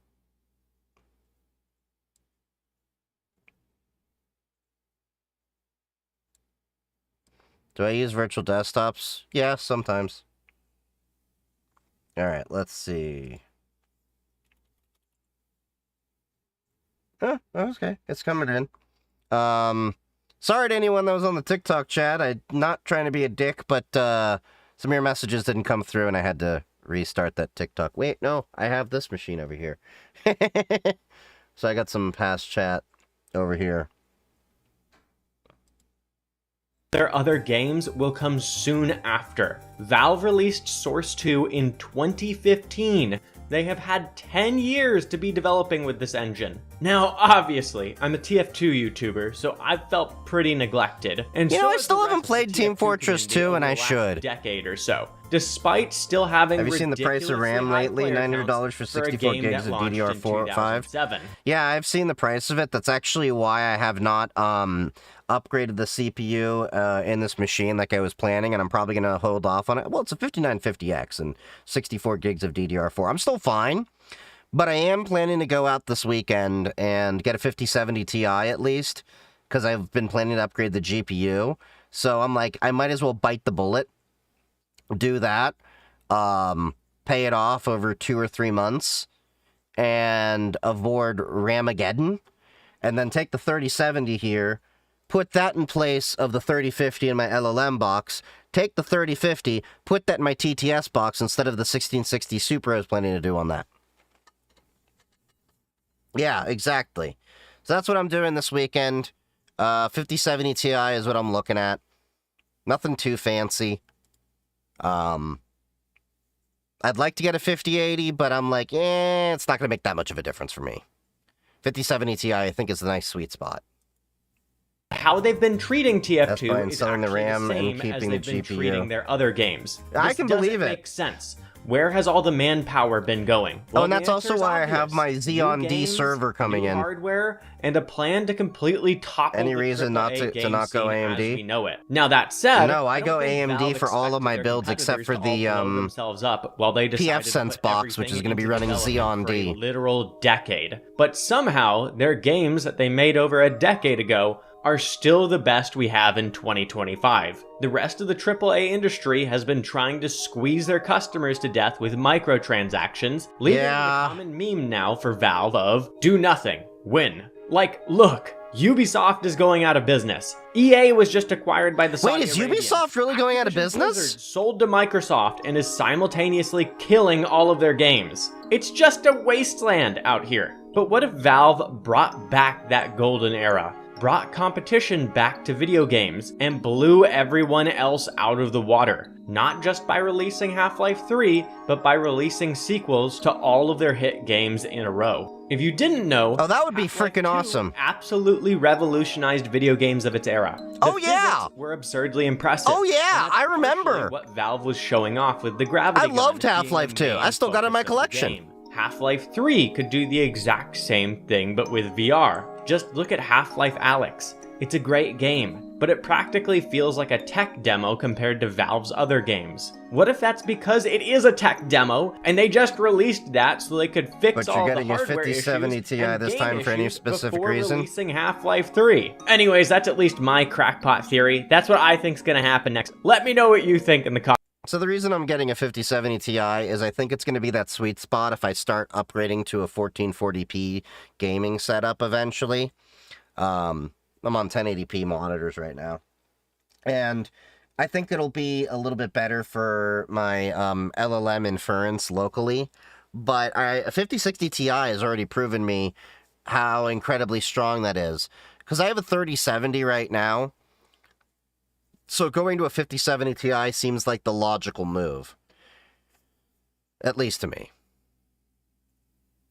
Anyway. Moving on. Do everything. Win. Zombies Part 8. Oh god, what did you send, Vampire? Apocalypse doesn't. Helps if I put it on the right browser. This apocalypse doesn't seem that bad so far. Pretty quiet, all things considered. Too quiet for my liking. You find anything good? Oh yeah, I found a truck full of Stark tech. As in Tony Stark? As in Iron Man? As in Marvel? I knew I got excited too fast. Where's Ant-Man? Elaborate, please. We're in the Marvel universe, specifically the one that has the Marvel zombies. Okay, that's not a bad thing. That means there's superheroes to help us. Yeah, superheroes that are susceptible to the zombie virus and keep their powers. What? What does that roster look like again? It's Black Widow and Hawkeye, who are more than capable Special Forces operators, Captain America with superhuman strength and speed, which means the zombie gets superhuman strength and speed, and then you have Iron Man! Does he still get the suit? Forget Iron Man's suit, this shit started because of pin particles! Ant-Man is a zombie! Tiny, shrinking Ant-Man! Oh. Did I mention Thor is also a zombie in this universe? And not to be that guy, but if this is what's happening to the superheroes, how do you think we're gonna fare? So there's more calls to... Nope, not that time. Alright. Let's see, the next video is Preloading File Explorer Ain't Nothing. What is this? What? Microsoft's stupid plan to preload File Explorer to make it faster actually is a bad idea. We tried this with prefetching in Windows XP. It was slow to get your files, and that instead of redesigning the system to be more efficient, they were going to 1, shove AI in it, and 2, preload it so it ran faster when you did stuff, but is still actually That's the secretary slow. video. And now No, that the update has rolled out, it turns out that it's as bad as everyone. that's a commentator I listen to every now and then that was popped up before. Hardly noticeable for normal people and still feel slow. Secondly, it now uses double the Oh, amount you of mean RAM used to Hegseth, run. You know, yeah. the one component in a PC that's had its prices outpace 200% increases in the last few months. And thirdly, and most hilarious of all, it's still slower than the File Explorer in Windows 10. Well done, Mikey. I expected nothing more from you here. Hey, guess what? Yeah, Windows is going down the shitter. Okay, so people aren't happy with YouTube. Department of War is such a trashy name. It is. That's actually what it used to be called. I think Department of Defense makes some more sense because, yeah, and they spent billions of dollars doing this rebrand that's going to be spending lots of money to go back to it. People are really pushing back against AI moderation on YouTube since apparently it's banning entire households now, and Hold their up, official what? Twitter page is turning into an absolute dumpster fire. So recently, YouTube's AI started unfairly terminating a lot of creators for alleged spam and scam violations, including this one car reviewer who actually challenged YouTube using European Union law, and even after winning the legal dispute months ago, YouTube still hasn't restored his channel. And now, according to some other creators, YouTube is also now IP banning entire households for circumvention, so if someone in your family gets their channel terminated for whatever reason, the AI now thinks you're ban evading and your channel could be at risk too. Meanwhile, YouTube is just refusing to address any of this, and if you go to their Twitter page, every new post is getting community noted about how broken their system is, even if it's completely unrelated to what the post is even about. When your watch history is more accurate than your horoscope, when your ban wave is more inaccurate than being transparent, thankful for the creators who inspire us every day, you certainly aren't thankful. People are really pushing. That's petty and I love it. Department of War gives you broke dictator energy. Well, broke dick and dictator energy. Well, can't spell dictator without a dick.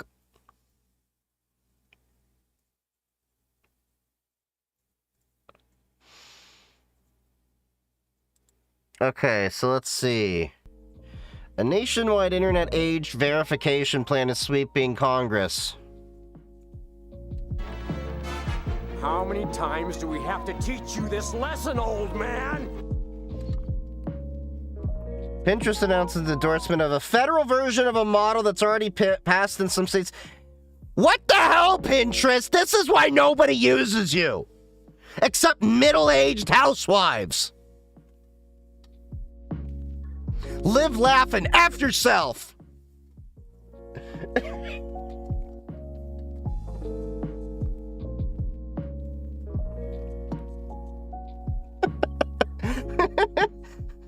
You use Pinterest. That's because you want no femboys are there too.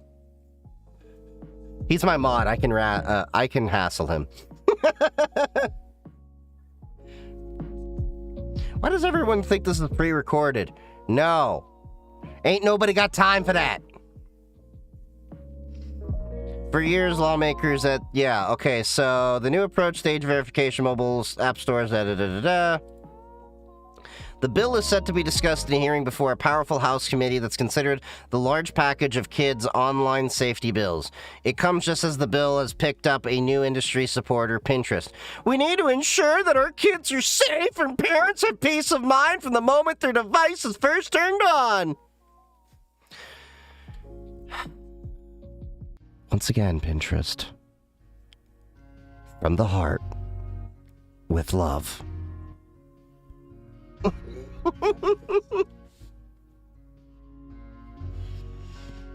Oh, Vampire, are you talking about Parrot? Yeah.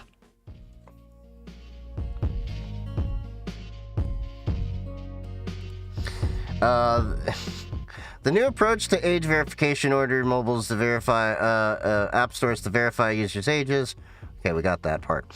The ASA might not be the most prominent bill in the House package, which is headlined by a revamped Kids Online Safety Act. Oh, brother, this guy stinks! making videos, hashing the same thing all the time. Boomer congressperson don't understand internet is not a series of tube. Boomer congressman wants to protect children. Boomer congressman doesn't want to go after the frickin' companies that are the actual problems. Like Roblox and Discord. I have a Discord, but if anyone does that kind of stuff, you getting banned and reported. Not just to Discord, to the law enforcement. Straight to jail.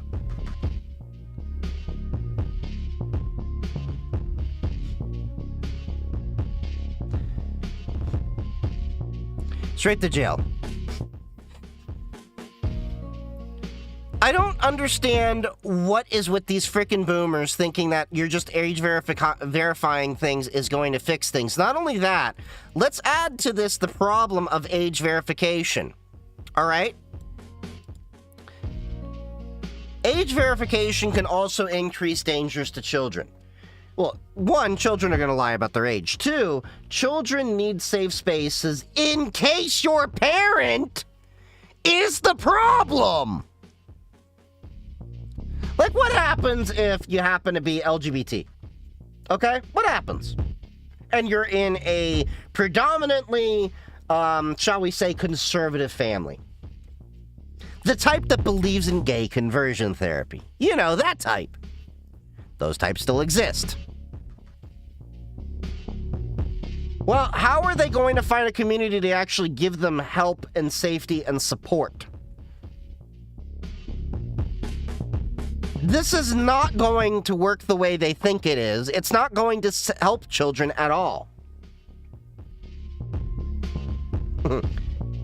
Yes, Abby, I know you're joking. Because you're one of us. One of us. One of us.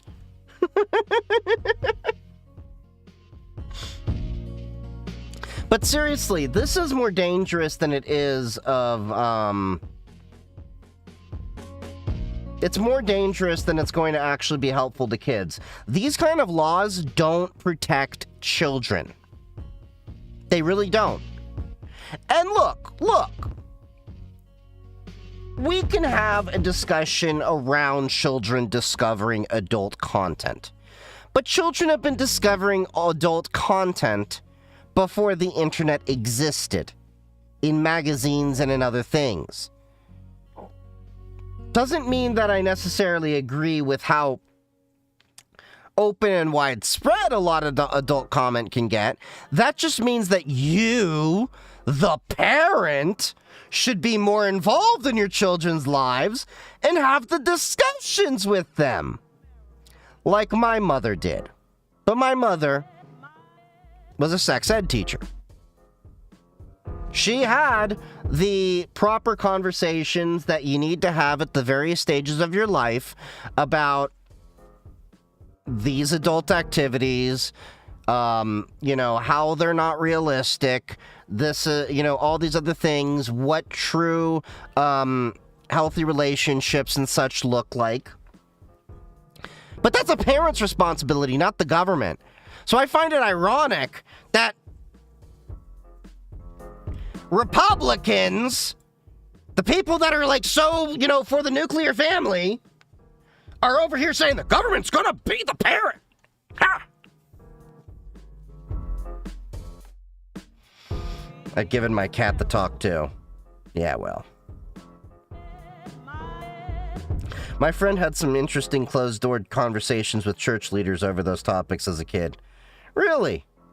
See, I find that fascinating because, in Judaism,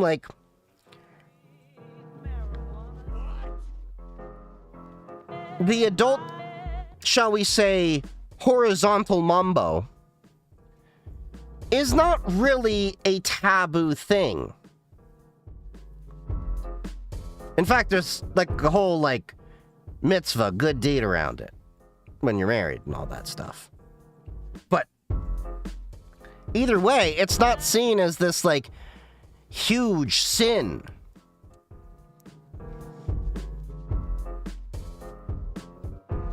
I don't want to shit on his ex-church, but it's known for effed up shit. Yeah. Believe it or not, I've met a lot of people that have come from effed up religious backgrounds, and I'm just going to be honest with you.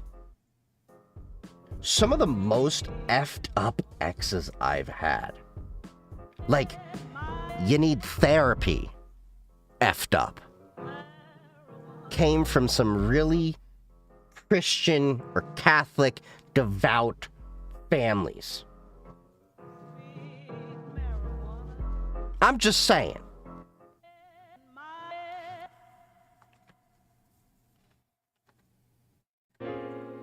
Shouldn't the government be taking action against parents who fail to do the bare minimum for their children, like prepping them for the world? Yeah, but see, the problem is a lot of the religious parents believe in just sheltering their kids from the world and not having them realize the evils of the world that actually exist, good and bad.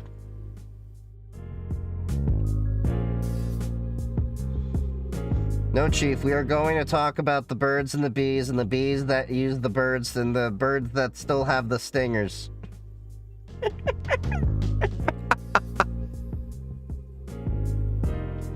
But yeah, this whole bill is effed. It's very dangerous. This is a very slippery slope. We should very, very, very much think about how this affects family. And like, here's the argument that I can actually make for this, all right? If they are so pro-family, and as am I, all right? And the problem here is lack of parents in the home. Maybe that's an income problem, because now we're in an economy where the middle class requires both parents to actually work to maintain a household and be able to just stay above water. They say they want to return America to the 1950s. Well, the 1950s, aside from the racism and all that horrible, other stuff we're not even going to get into, had a livable wage,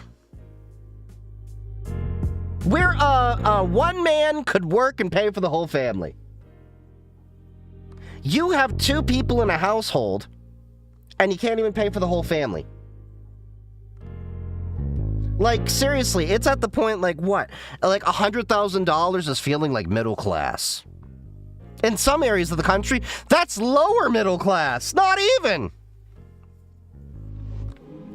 So maybe, just maybe, if you want kids to wake up and grow up in a better environment, you shouldn't have parents suffering all day to the point like we don't have guarantees of paid off time, maternity, paternity leave, or having both parents actually work, where we have it so common that both parents are working, the kids come home and there's no one home until the evening. Sometimes I've heard of kids that actually don't even see either parent once they're, into their teens, because one parent's working, the other one's working, and they're just gone all day long. They barely, see them. So what do you think's going to happen? These kids are actually going to go online to form attachments and family for where they can find it.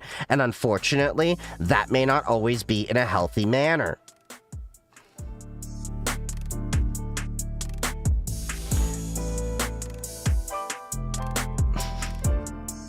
Something scissor-tailed flycatcher. That sounds right. Christians, but BS does warp people's brains. Okay. We celebrate people getting railed in Cayman. Have fun with that lifetime commitment, Bethany. They can pay for the whole family and sometimes a second family too. That's true. That's true.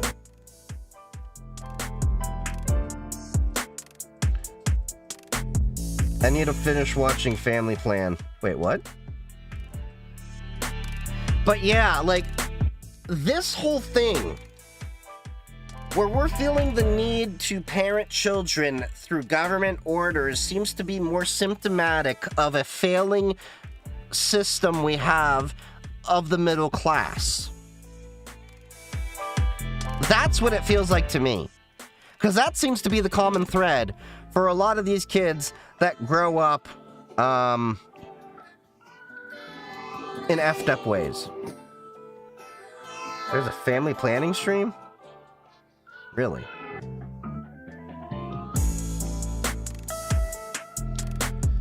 Okay. Now, here's an article I wanted to talk about.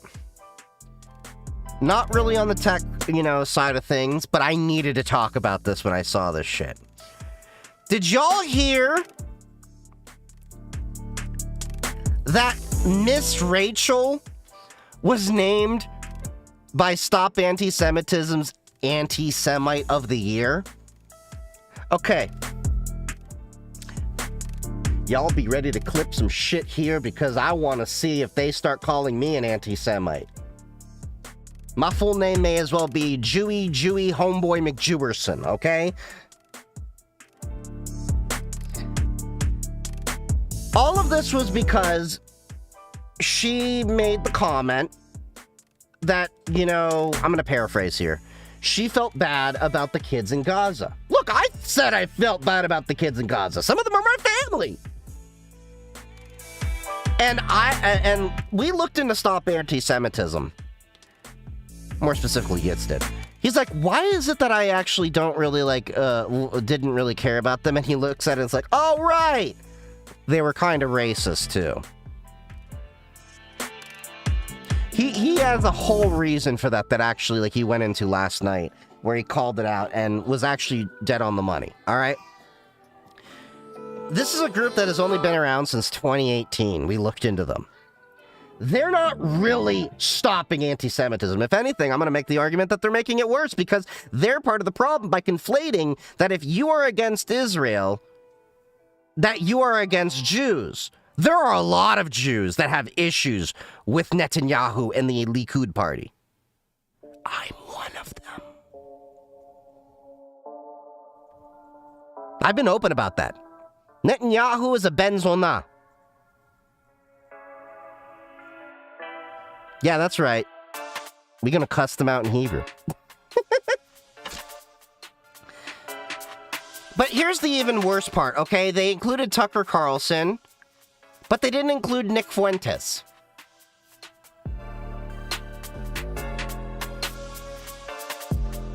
Ben Zona.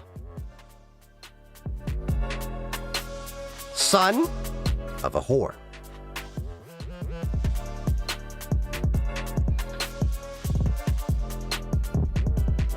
Hassan isn't also there this time. You mean Hassan Piker? Nah, he's in the PETA Awards because he's right up there with animal cruelty the same way as PETA was with their, kill shelter. Shocking dogs with a collar.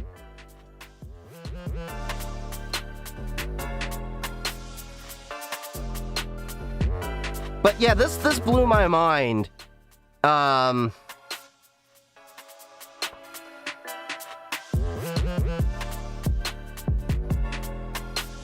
That you put Miss Rachel on there.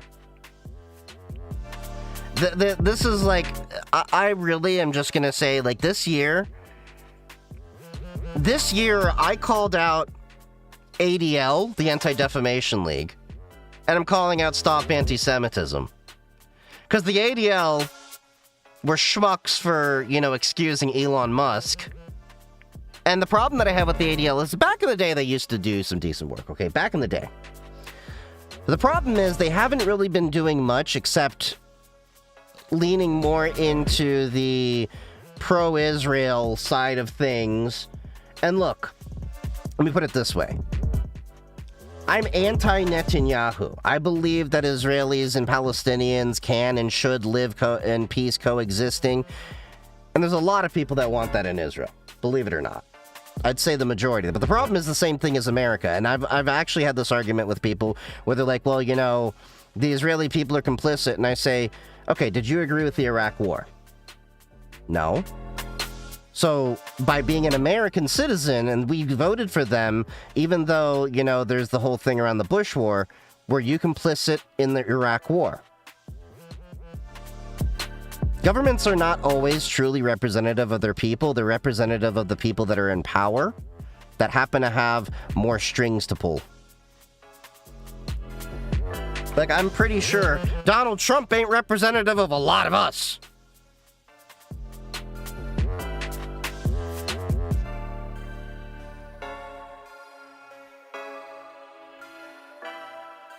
But yeah. It always starts well-meaning and then the money pours in. That's the problem. And here's the thing. I remind people of this all the time. Overwhelmingly, if you took... Let's just make the math simple here. There's a few million Jews on the entire planet. Let's say you removed every single Jew, even though not every single Jew is pro-Israel in the way of ADL and stop anti-Semitism. Let's remove every Jew from the Zionist camp. You wouldn't even make a drop in the bucket, because do you know where most of the money comes to all these pro-Israel groups? Last I checked, over 70% of the money was actually coming from evangelical Christians. There's this effed up idea that you need to understand they have for the end times that requires the majority of Jews to live in Israel. They want to bring about the end times by basically, if you think about it, offing the Jews. That's what Revelation is about. If you want to dispute that, go read the book.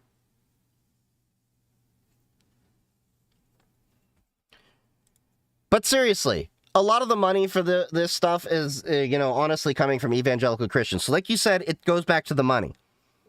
Well, a lot of the, evangelical Christians support that pro-Israel view, which then, gets this thing. And then you have these groups that have to, go with this message.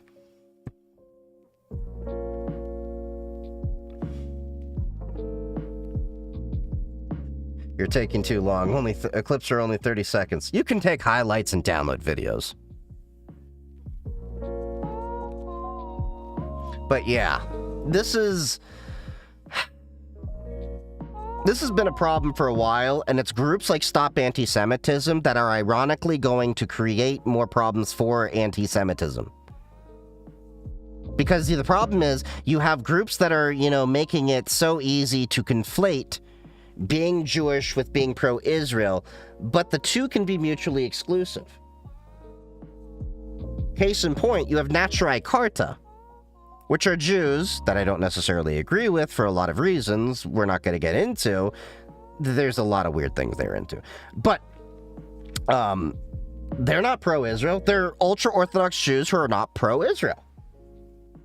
But here's the thing people get wrong about them. They're not politically pro-Israel. They just believe that Israel will come about when the Messiah comes. So they still believe in Israel, just not in the way that it currently exists. Does that make sense to you? It really doesn't to me either.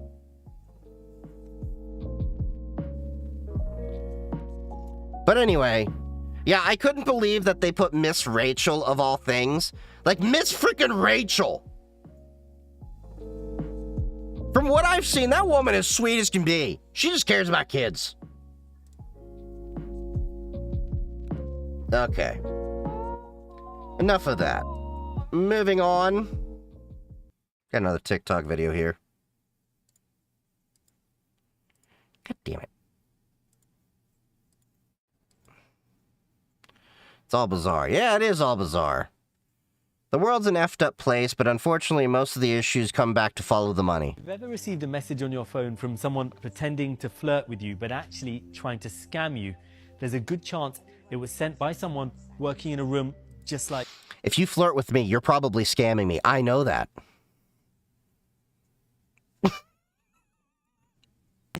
On behalf of Chinese criminal gangs. All these monitors that you can see here, all these... Hold up!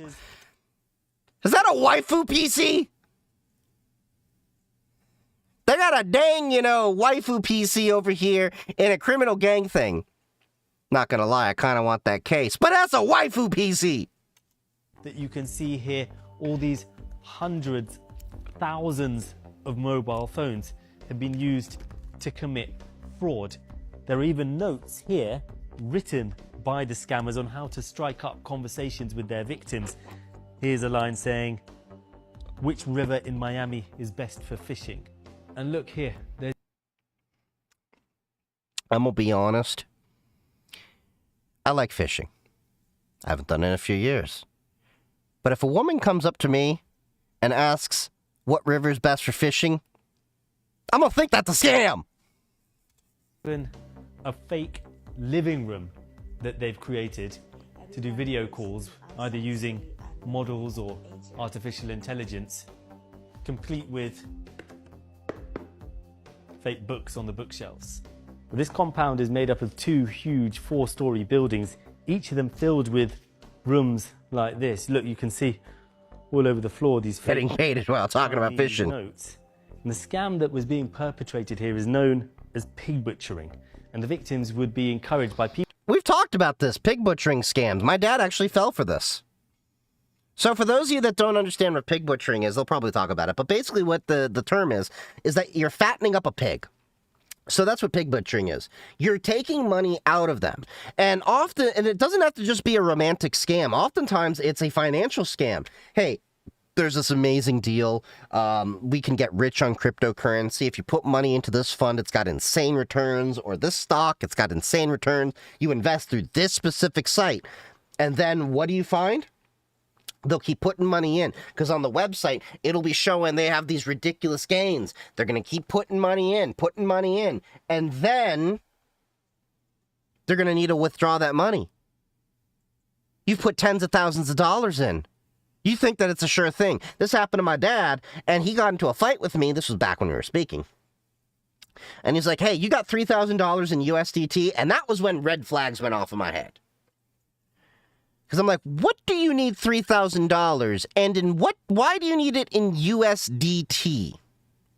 The reason why that was a red flag was I taught my dad about cryptocurrency, but I didn't teach him anything about stablecoins yet. I gave him a ledger wallet, all this, and I told him, here's Coinbase, stick with this for now, buy your money as cryptocurrency as you can, put it onto this wallet, and then when you're ready and you're comfortable with all the basic things, then we'll educate you more on more of the ecosystem. And I told him, for the love of God, don't put in more money than you can afford to lose. He was taken for $120,000, if I remember correctly. He put money in, and he got into a fight with me, because the problem is pig butchering at the end, where the butchering comes in. You want to withdraw the money. Well, then they need a fee to be paid to withdraw the money. That's how you butcher the pig.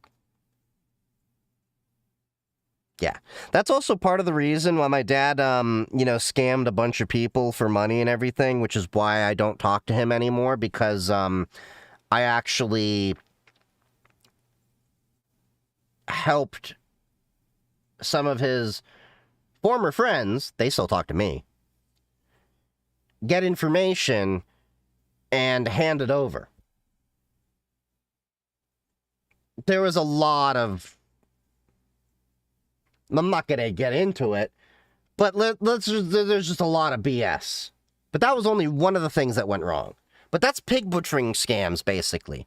So they're not always romantically linked, although that is the most common one. The lover boy scams, things like that. Like, what's his face? The tater tot dude. The one that has the fake machismo, but is really an insecure dude. You saw him all over TikTok and YouTube. You know who I'm talking about. The last name, Tate. Him. You know who I'm talking about. That guy. He was doing lover boy scams and things like that. But yeah, they come in all sorts of varieties. And this is nothing new. This has been happening for many, many years. Yeah, that dude, Vampire. That's what you mean with Tater Tot. Yeah, I couldn't remember his name. I kept calling him Tater Tot for years, just because I thought it'd be funny, to belittle him. I just remember Tater Tot. I couldn't remember his name. I'm not going to say his name, because unfortunately TikTok flags that. But y'all know who I mean with Tater Tot. Okay? Anyway. He kind of looks like one. He does. Anyway. These are all pig butchering scams of different sorts. Well, financial scams, but pig butchering scam is one of them. The sad thing is pig butchering scams are becoming very popular, victimizing the elderly.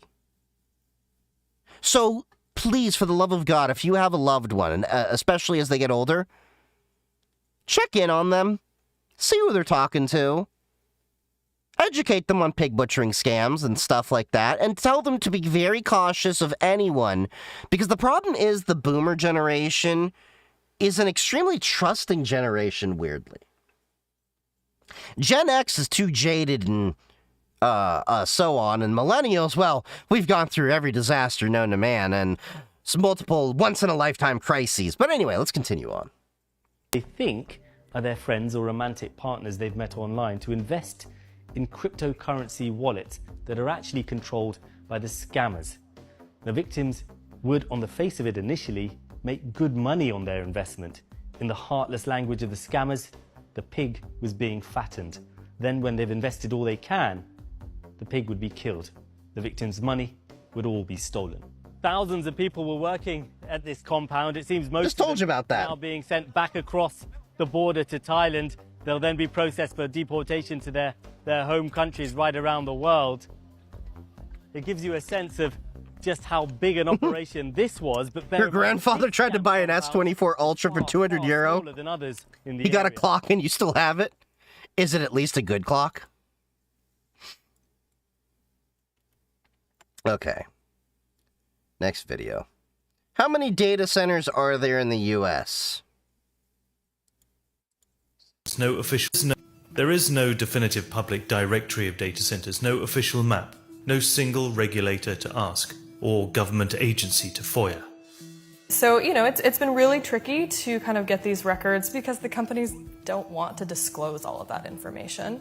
By tricky, we mean redacted records and requests denied on the grounds of trade secrets. It turns out there is one thing that most data centers need: backup generators, in case the grid fails. And anyone who wants to install a generator an SD clock that charges over USB-C. So what we set out to do was request all of the permits that are issued to data centers for those backup generators. I know a guy that got around this, okay? Because, so there's a guy I know that actually is a part of a data center. So to have a fixed generator requires a permit and all of that, like she's talking about. Do you know how you get around this? You get a mobile generator, one that's on wheels on a trailer. I know a data center that did that. That meant filing public record requests for air permits in every state. They list the capacity of the generator, so we can extrapolate the power needs of the data center. They also provide clues about who owns it. Take this hotspot rapidly expanding close to Columbus, Ohio. There are at least 164 emergency generators permitted here. This is a data center where the air permit was applied for by an LLC called Magellan Enterprises LLC. But the company has applied for a trade secrets exemption. So they were actually able to redact pretty much all the information that we wanted. Interesting. But all of the big tech giants must disclose any companies like LLCs that they own. And by digging into their official records, we managed to pull back the mask. And it turns out that the data center in Ohio... It's not Magellan Enterprises LLC, that's actually owned by Google. This is a task we repeated hundreds of times to build this map. It's the most comprehensive tally to date of America's exploding data center Interesting. industry. Every dot is a data center large enough to need a permit for its backup generators. These are the facilities either already built or approved for construction at the end of 2024. We reached a total of 1,240 data centers. Damn! That's nearly 4 times the number in 2010. That's a lot. That's a lot of data centers. Okay, we talked about the Graphene OS thing. So somebody talked about this earlier. OpenAI CEO declares code red as Gemini gains 200 million users in 3 months. 3 years after Google sounded alarm bells over ChatGPT, the tables have turned. The shoe was most certainly on the other foot. Not everyone views OpenAI's code red as a genuine alarm. Reuters columnist Robert Siren wrote on Tuesday that OpenAI's announcement added to the impression that OpenAI is trying to do too much at once with technology that still requires a great deal of development and funding.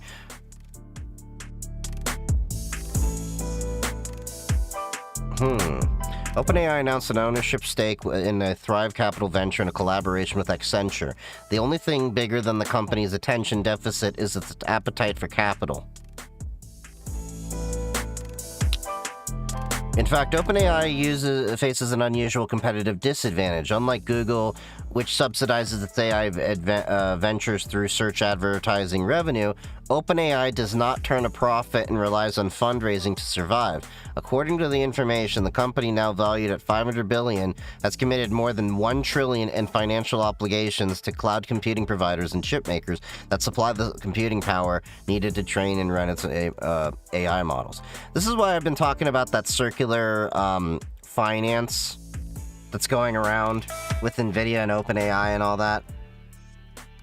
It's funny how Apple is nowhere near this. Oh yeah.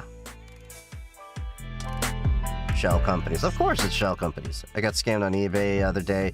Bought a PC seller, never shipped, might be cooked. RIP.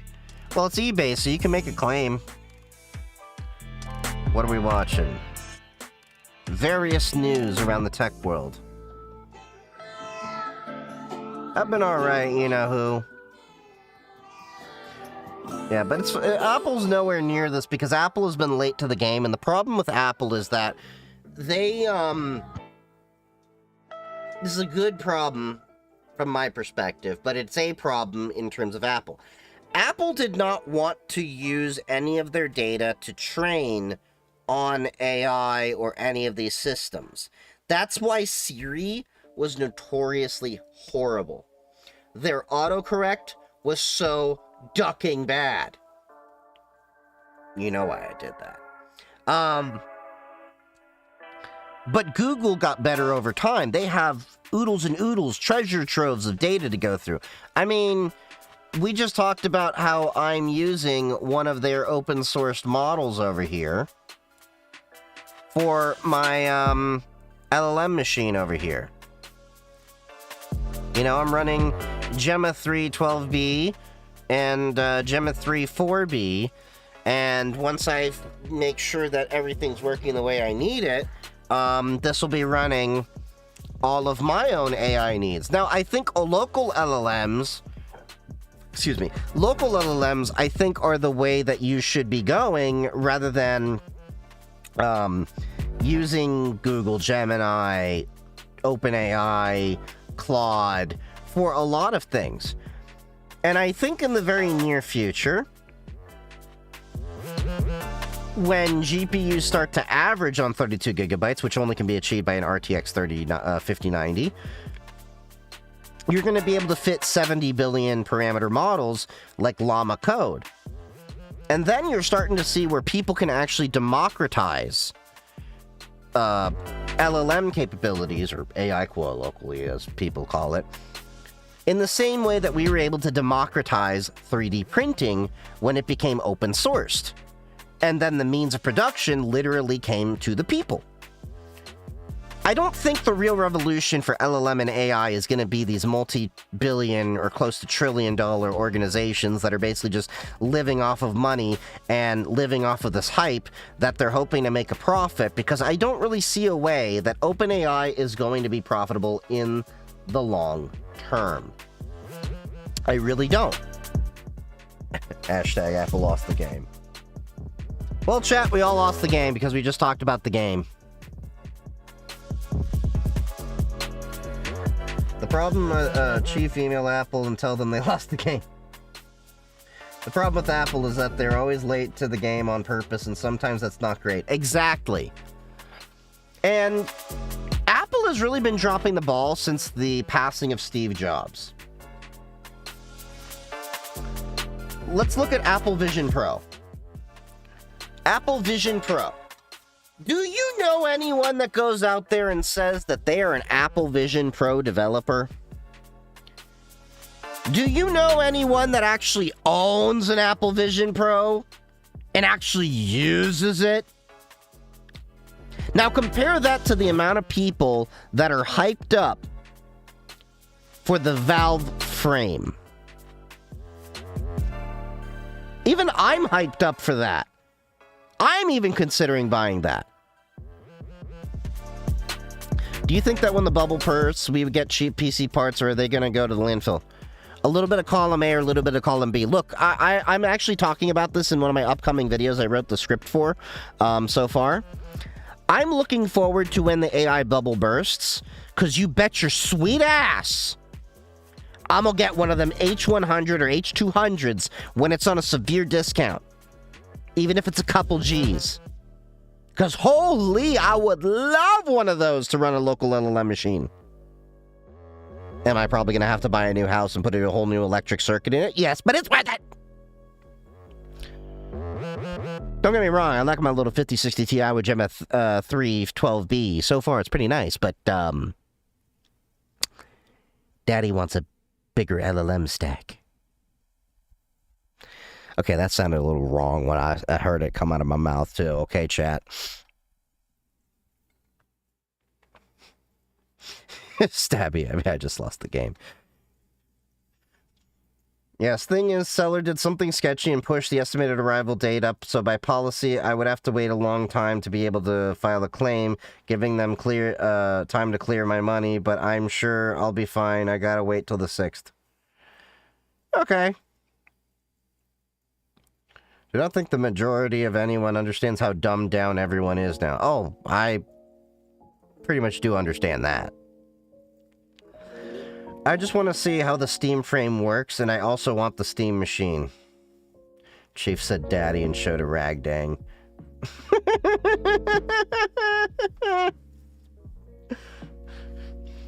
But I do want to see how the stream frame works. I honestly could see use case for that. Like, maybe I'm laying in bed and I want to watch a movie and not disturb, you know, whoever's in bed with me.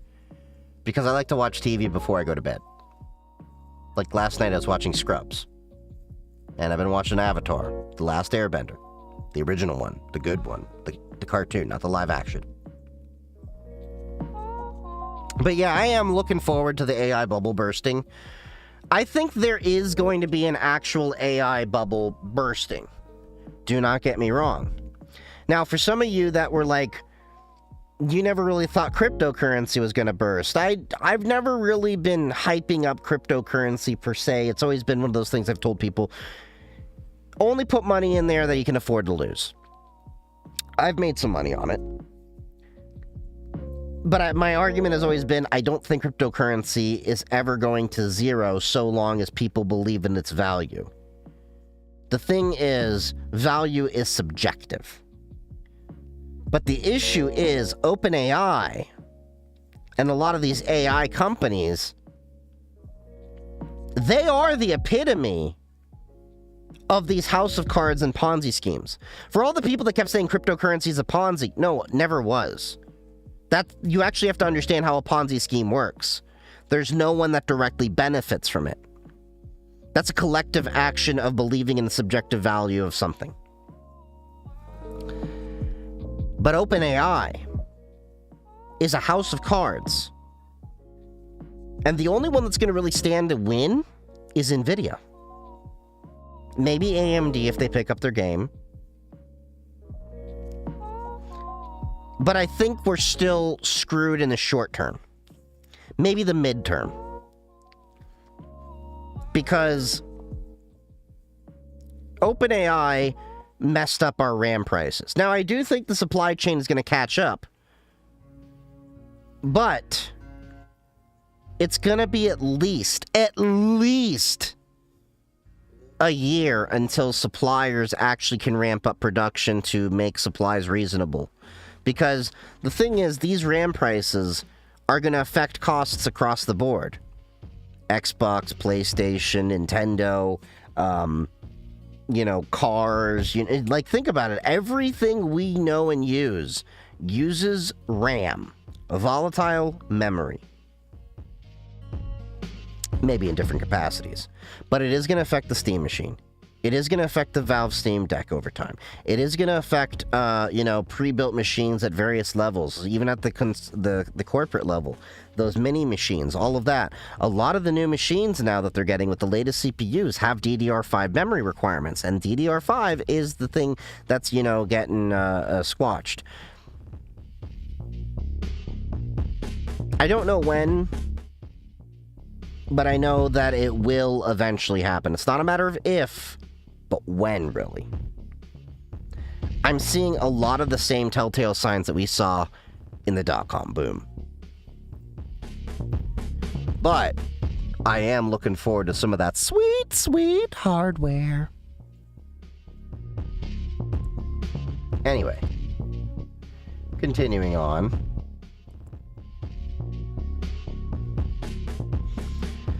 BMW is going to need to hold production of the cars with heating as a service. Shovel sellers always win. Yep, you're right, Sarah. Maybe that's why Windows 10 support was stopped, so they can use old computer parts from everyone. I don't know. No, I don't think it's that. Microsoft... So, here's the thing. Microsoft... Before we play the next video. The reason why Microsoft is pushing so hard for Windows 11 and these TPM requirements. When people have to go buy a new machine, they often don't upgrade from Windows 10. They are buying a whole new machine. Think of corporations, things like that, on machines that don't run Windows 10. I mean, Windows 11. So they have to buy a whole new machine. Microsoft gets a cut of every single one of those boxes because every license sold, they get a kickback on. It helps their bottom line. They need people to buy new computers to also sell them services. But at the same time, Microsoft wants to collect more of your data to earn more of the profit, and then they need to shove AI into everything because they need to recoup their investment that they put into OpenAI. All of this comes down to it's a complete way to suck money and value out of you. That's why every time you use Windows Search, it has you go through Bing. They hope that you click on something. I'll tell you something funny. I actually block Bing in my house on my pfSense firewall. There's a running joke, just so you know, of is Bing an IOC, an indicator of compromise? Because there was an attack a while ago where the attacker got on a computer, figured out how to disable something by looking up something on the attacker's the victim's PC by using Bing. And that's why the joke is Bing an IOC?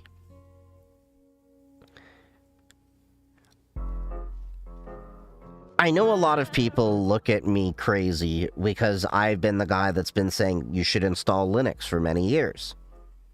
And they were saying Windows is not that bad. In the 7 years, okay, I can kind of see that argument, but I was still already on Linux. In the 8 years is when people started saying, I don't like this. Then 10 came around and like, okay. And they're like, I'm good with 10. Now they're seeing Microsoft and their shitification. And people want choice. And I think Microsoft really doesn't know what to do. So they're trying to extract money as much as possible, because at the end of the day, they have to be beholden to their shareholders. Shareholders don't care about ethics. They don't care about, what is the ethical thing to do with the person's data or that. At the end of the day, they want to see line go up on stock market. And that's why I tell people, Apple may be private right now in terms of what they do with their data. But eventually there's going to come a time when Apple's going to realize they're sitting on a treasure trove of data. And they're going to want to dig into that and profit off of that. Because eventually, Apple's line is not going to go up anymore. Does Microsoft spying from us from Copilot? Yeah. It's no secret. They share your data. They train off of your data. ChatGPT is about to start selling ads to you. Let me go see if I can find that article, actually. There was a leaked chat that was talking about how ChatGPT is going to be...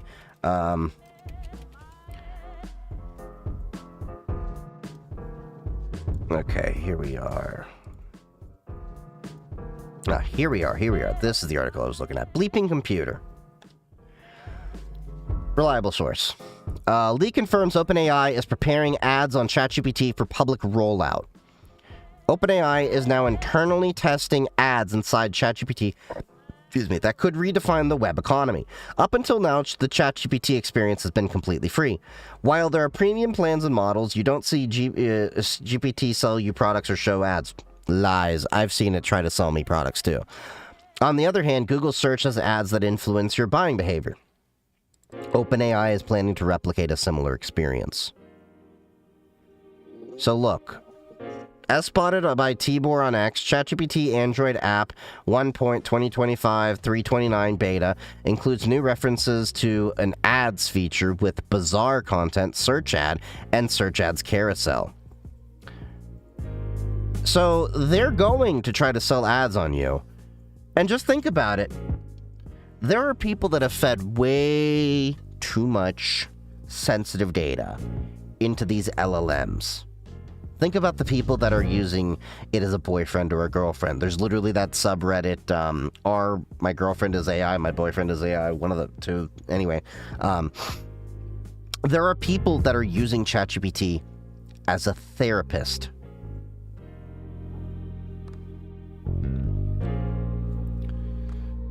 Wasn't the Blue Sky dude trying to start an AI-free repository, social media app? What Blue Sky dude? Blue Sky was using AI in a different way to actually have it be more relevant to you, potentially. It's a totally different use case. And you can own your own data on a PDS server. You can build your own PDS. So it's a little bit different. Unless we're referring to something else. Does Copilot spying on Linux if you install it? Well, the only Copilot I have is GitHub Copilot Pro Plus, which is a little bit different. I'm working with code on that. I'm not really feeding it sensitive data. And guess where I'm going to be going if I want to have my sensitive chats? I'm going to my own private LLM server that I have full control over, where I can tell it things like,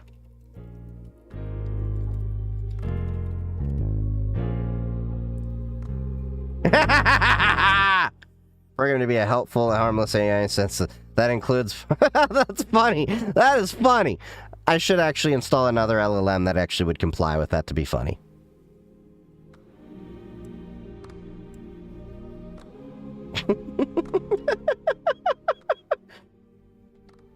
Well, at least the LLM knows about consent. What you say about Grok? Grok is nothing special. Grok is actually pretty janky in terms of how it works. Elon has tainted the model so much to be favorited towards him that it's just poisoned. It's not worthwhile going after. Anyway, let's continue on.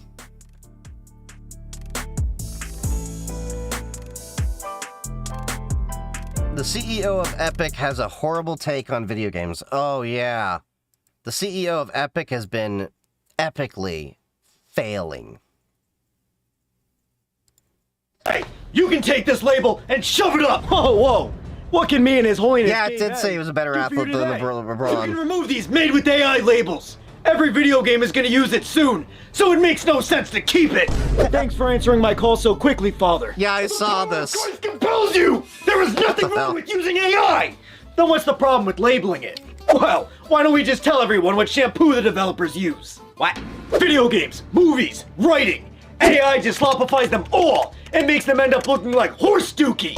Well, you see. What it do, guys? I'm Dan Hauser, co-founder of Rockstar. And I just gave an interview where I said that executives who use AI aren't really creative.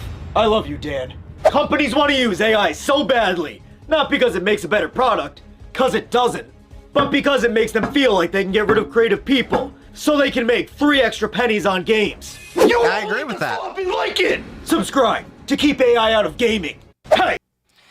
Let me put it this way. I don't have an issue per se with AI in gaming. I have an issue with the way that game studios will use AI. Here's what I mean by that. Let me break that down. AI can be a very helpful tool to extend one's creativity, but it is limited by the creativity of that individual. I use LLMs to help me code a lot of things, but I know what I want to code, but it's the difference of me taking hours and days versus weeks and months for a lot of the same projects.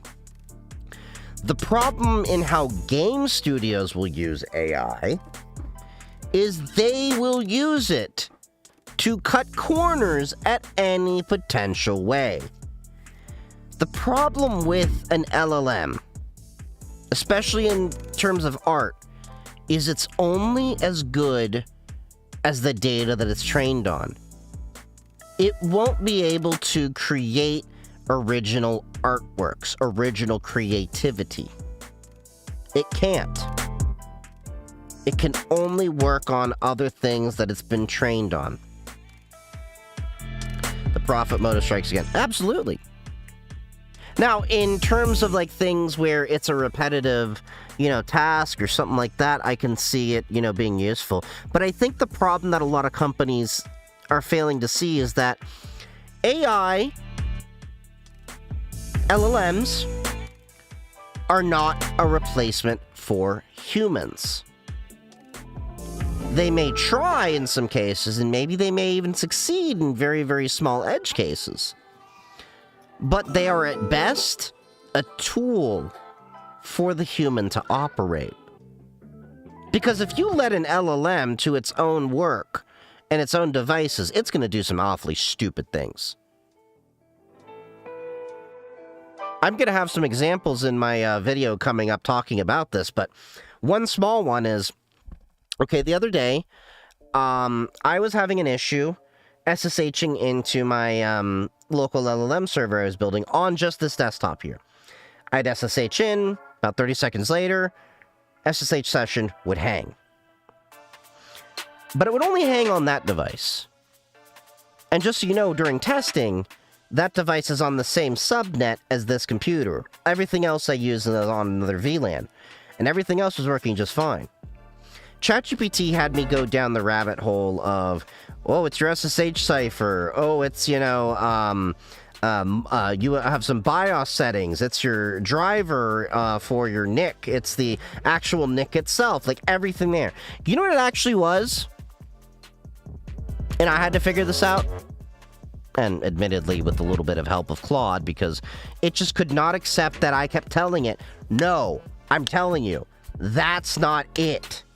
That is not the issue.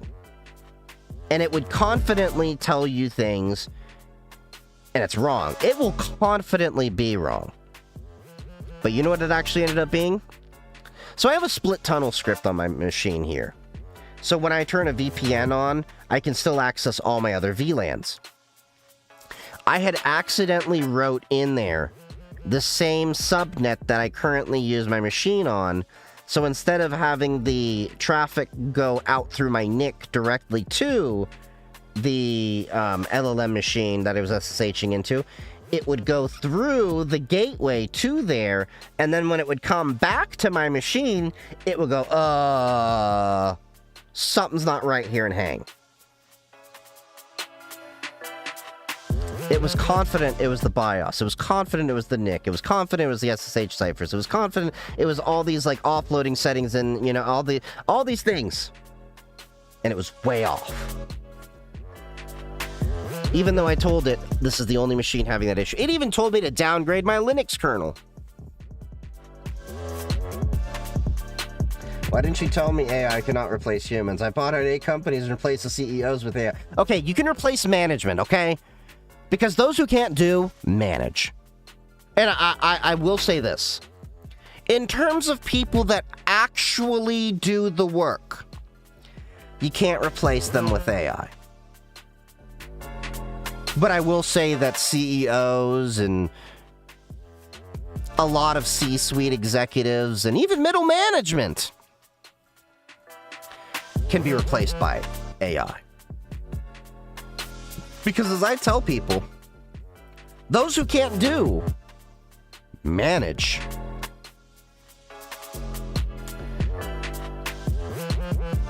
I want to install GNOME on FreeBSD. Is that a good move? I don't know. You can try it. I was using DeepSeek with an image of logs, and it kept telling me things were misspelled, particularly with the letters R, M, N. Interesting. Kernings. I mean kernings. Okay. Next video. We got time for... Oh, we might even clear the queue out tonight. Divers? Managed democracy speaking. Why is he looking at me like that? Sweet Liberty, is that update today? What do you mean is the update today? What's going on? Okay, don't panic, but you are probably gonna need this. And these. I should play Helldivers. And just to be safe, let's throw in this. What's gonna happen? Don't worry about it. Just focus on the fact that we shrunk the game down on PC from 154 gigabytes to 23 so that we'd have more room for stuff. Helldivers? Managed democracy speaking. Wait, did they actually shrink the game? Have you played Borderlands 4? Yeah, I've played Borderlands 4. It just runs like shit on a 3070.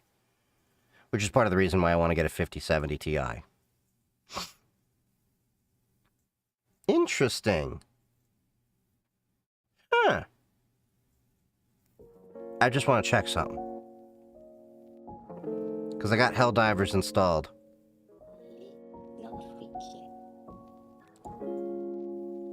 Okay, it's got an update queued. Huh. I'm gonna install that update. Last played August 31st. Yeah, it's time for me to play Helldivers again.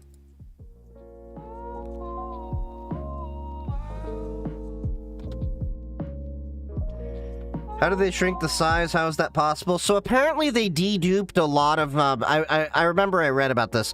They deduplicated a lot of crap that they had inside of the game and compressed a lot of stuff.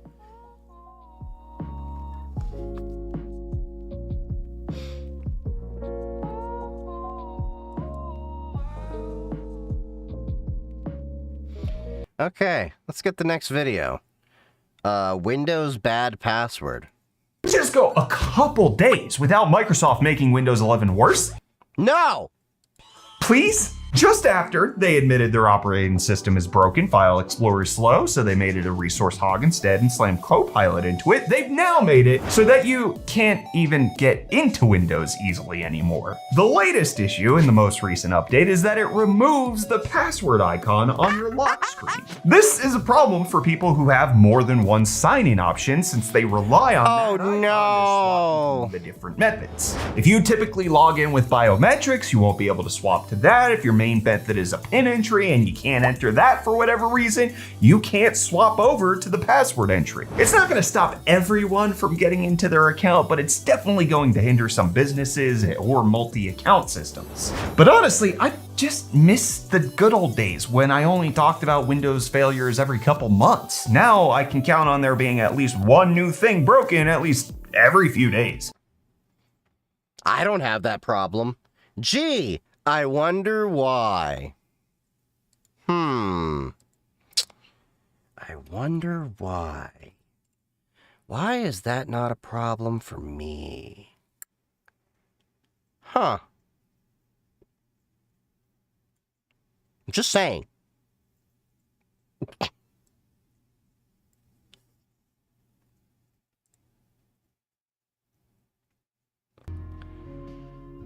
Oh, so JustDev put an article in. Redditor receives rocks instead of $1,200 RTX 5800 GPU. Best Buy investigation finds no issue. What the... Okay, first off, this is why you don't buy things from Best Buy. I know some of you are like, well, Chief, we're not as lucky as you to be near a micro center. Okay. But my point still stands. But also, this is why if a package is sealed, not sealed, I will check it.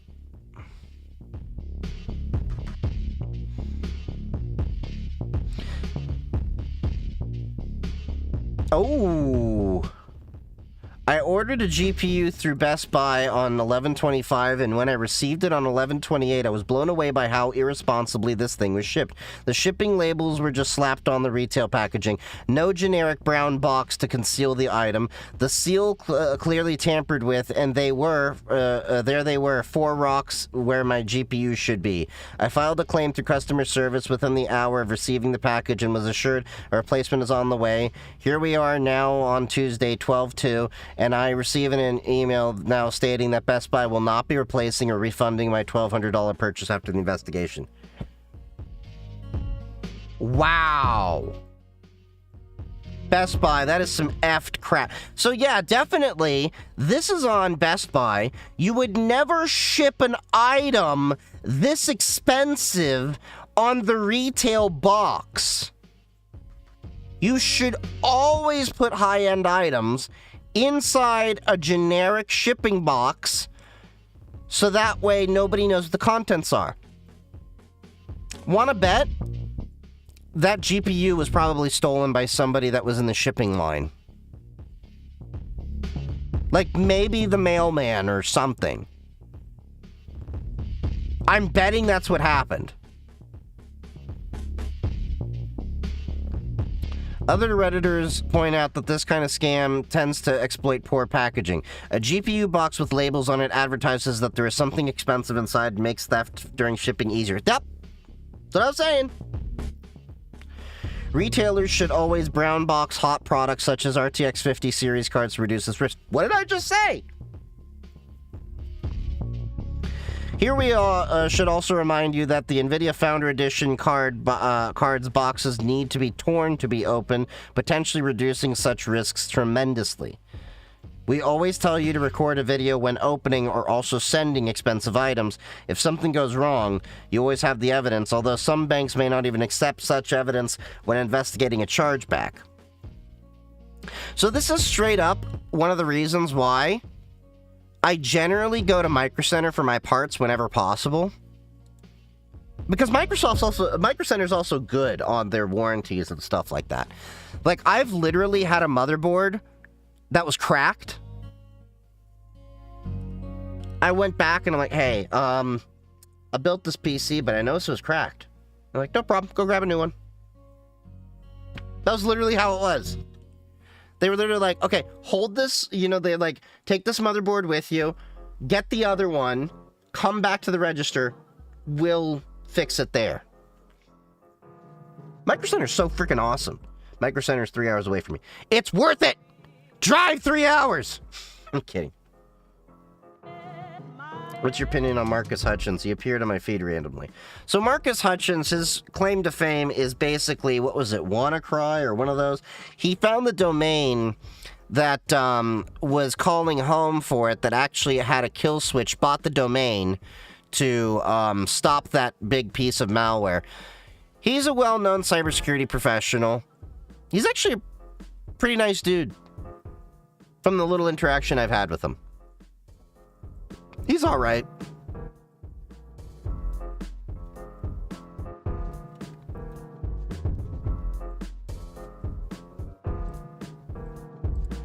Oh yeah, didn't we just talk about this? OpenAI boss Sam Altman declares chat code red over ChatGPT. Here's the thing. I really do think, getting back on this, that ChatGPT's days are relatively numbered. Google will exist. I'm not sure OpenAI will continue to exist. OpenAI does not have a product outside of Open or over chat other than ChatGPT. And as we talked about, they pretty much exclusively rely on people investing in them and they need to continually fundraise money because they're not making money. I think, like, what was it? They lose billions of dollars every year. But yeah. So...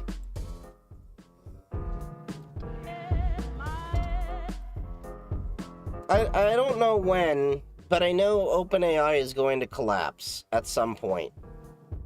I don't see how they're going to be a viable, profitable model, even if they put ads into their thing. That's just my 2 cents. But, yeah. Anyway, it's getting to be a little late, guys. I got work tomorrow. So, make sure, if you haven't already, follow me on all my socials. I'm going to have more content and stuff going around.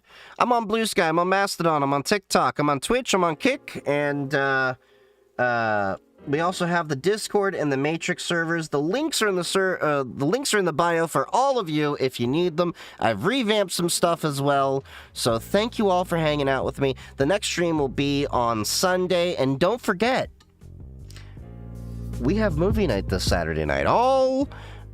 This month, every weekend, every Saturday night, we're gonna have movie night. We got some holiday movies, some funny ones. What was it? Let me see what movies I picked out here. This weekend, Saturday at 9 p.m. Eastern, Adam Sandler's 8 Crazy Nights. The following Saturday is The Hebrew Hammer, and then the Saturday before Christmas, we'll watch Elf. So, should be fun. It'll be in the Discord. Thank you all for joining me. Stick around for the raid if you're on Twitch, and I will see you all later. Love you all, and happy hacking.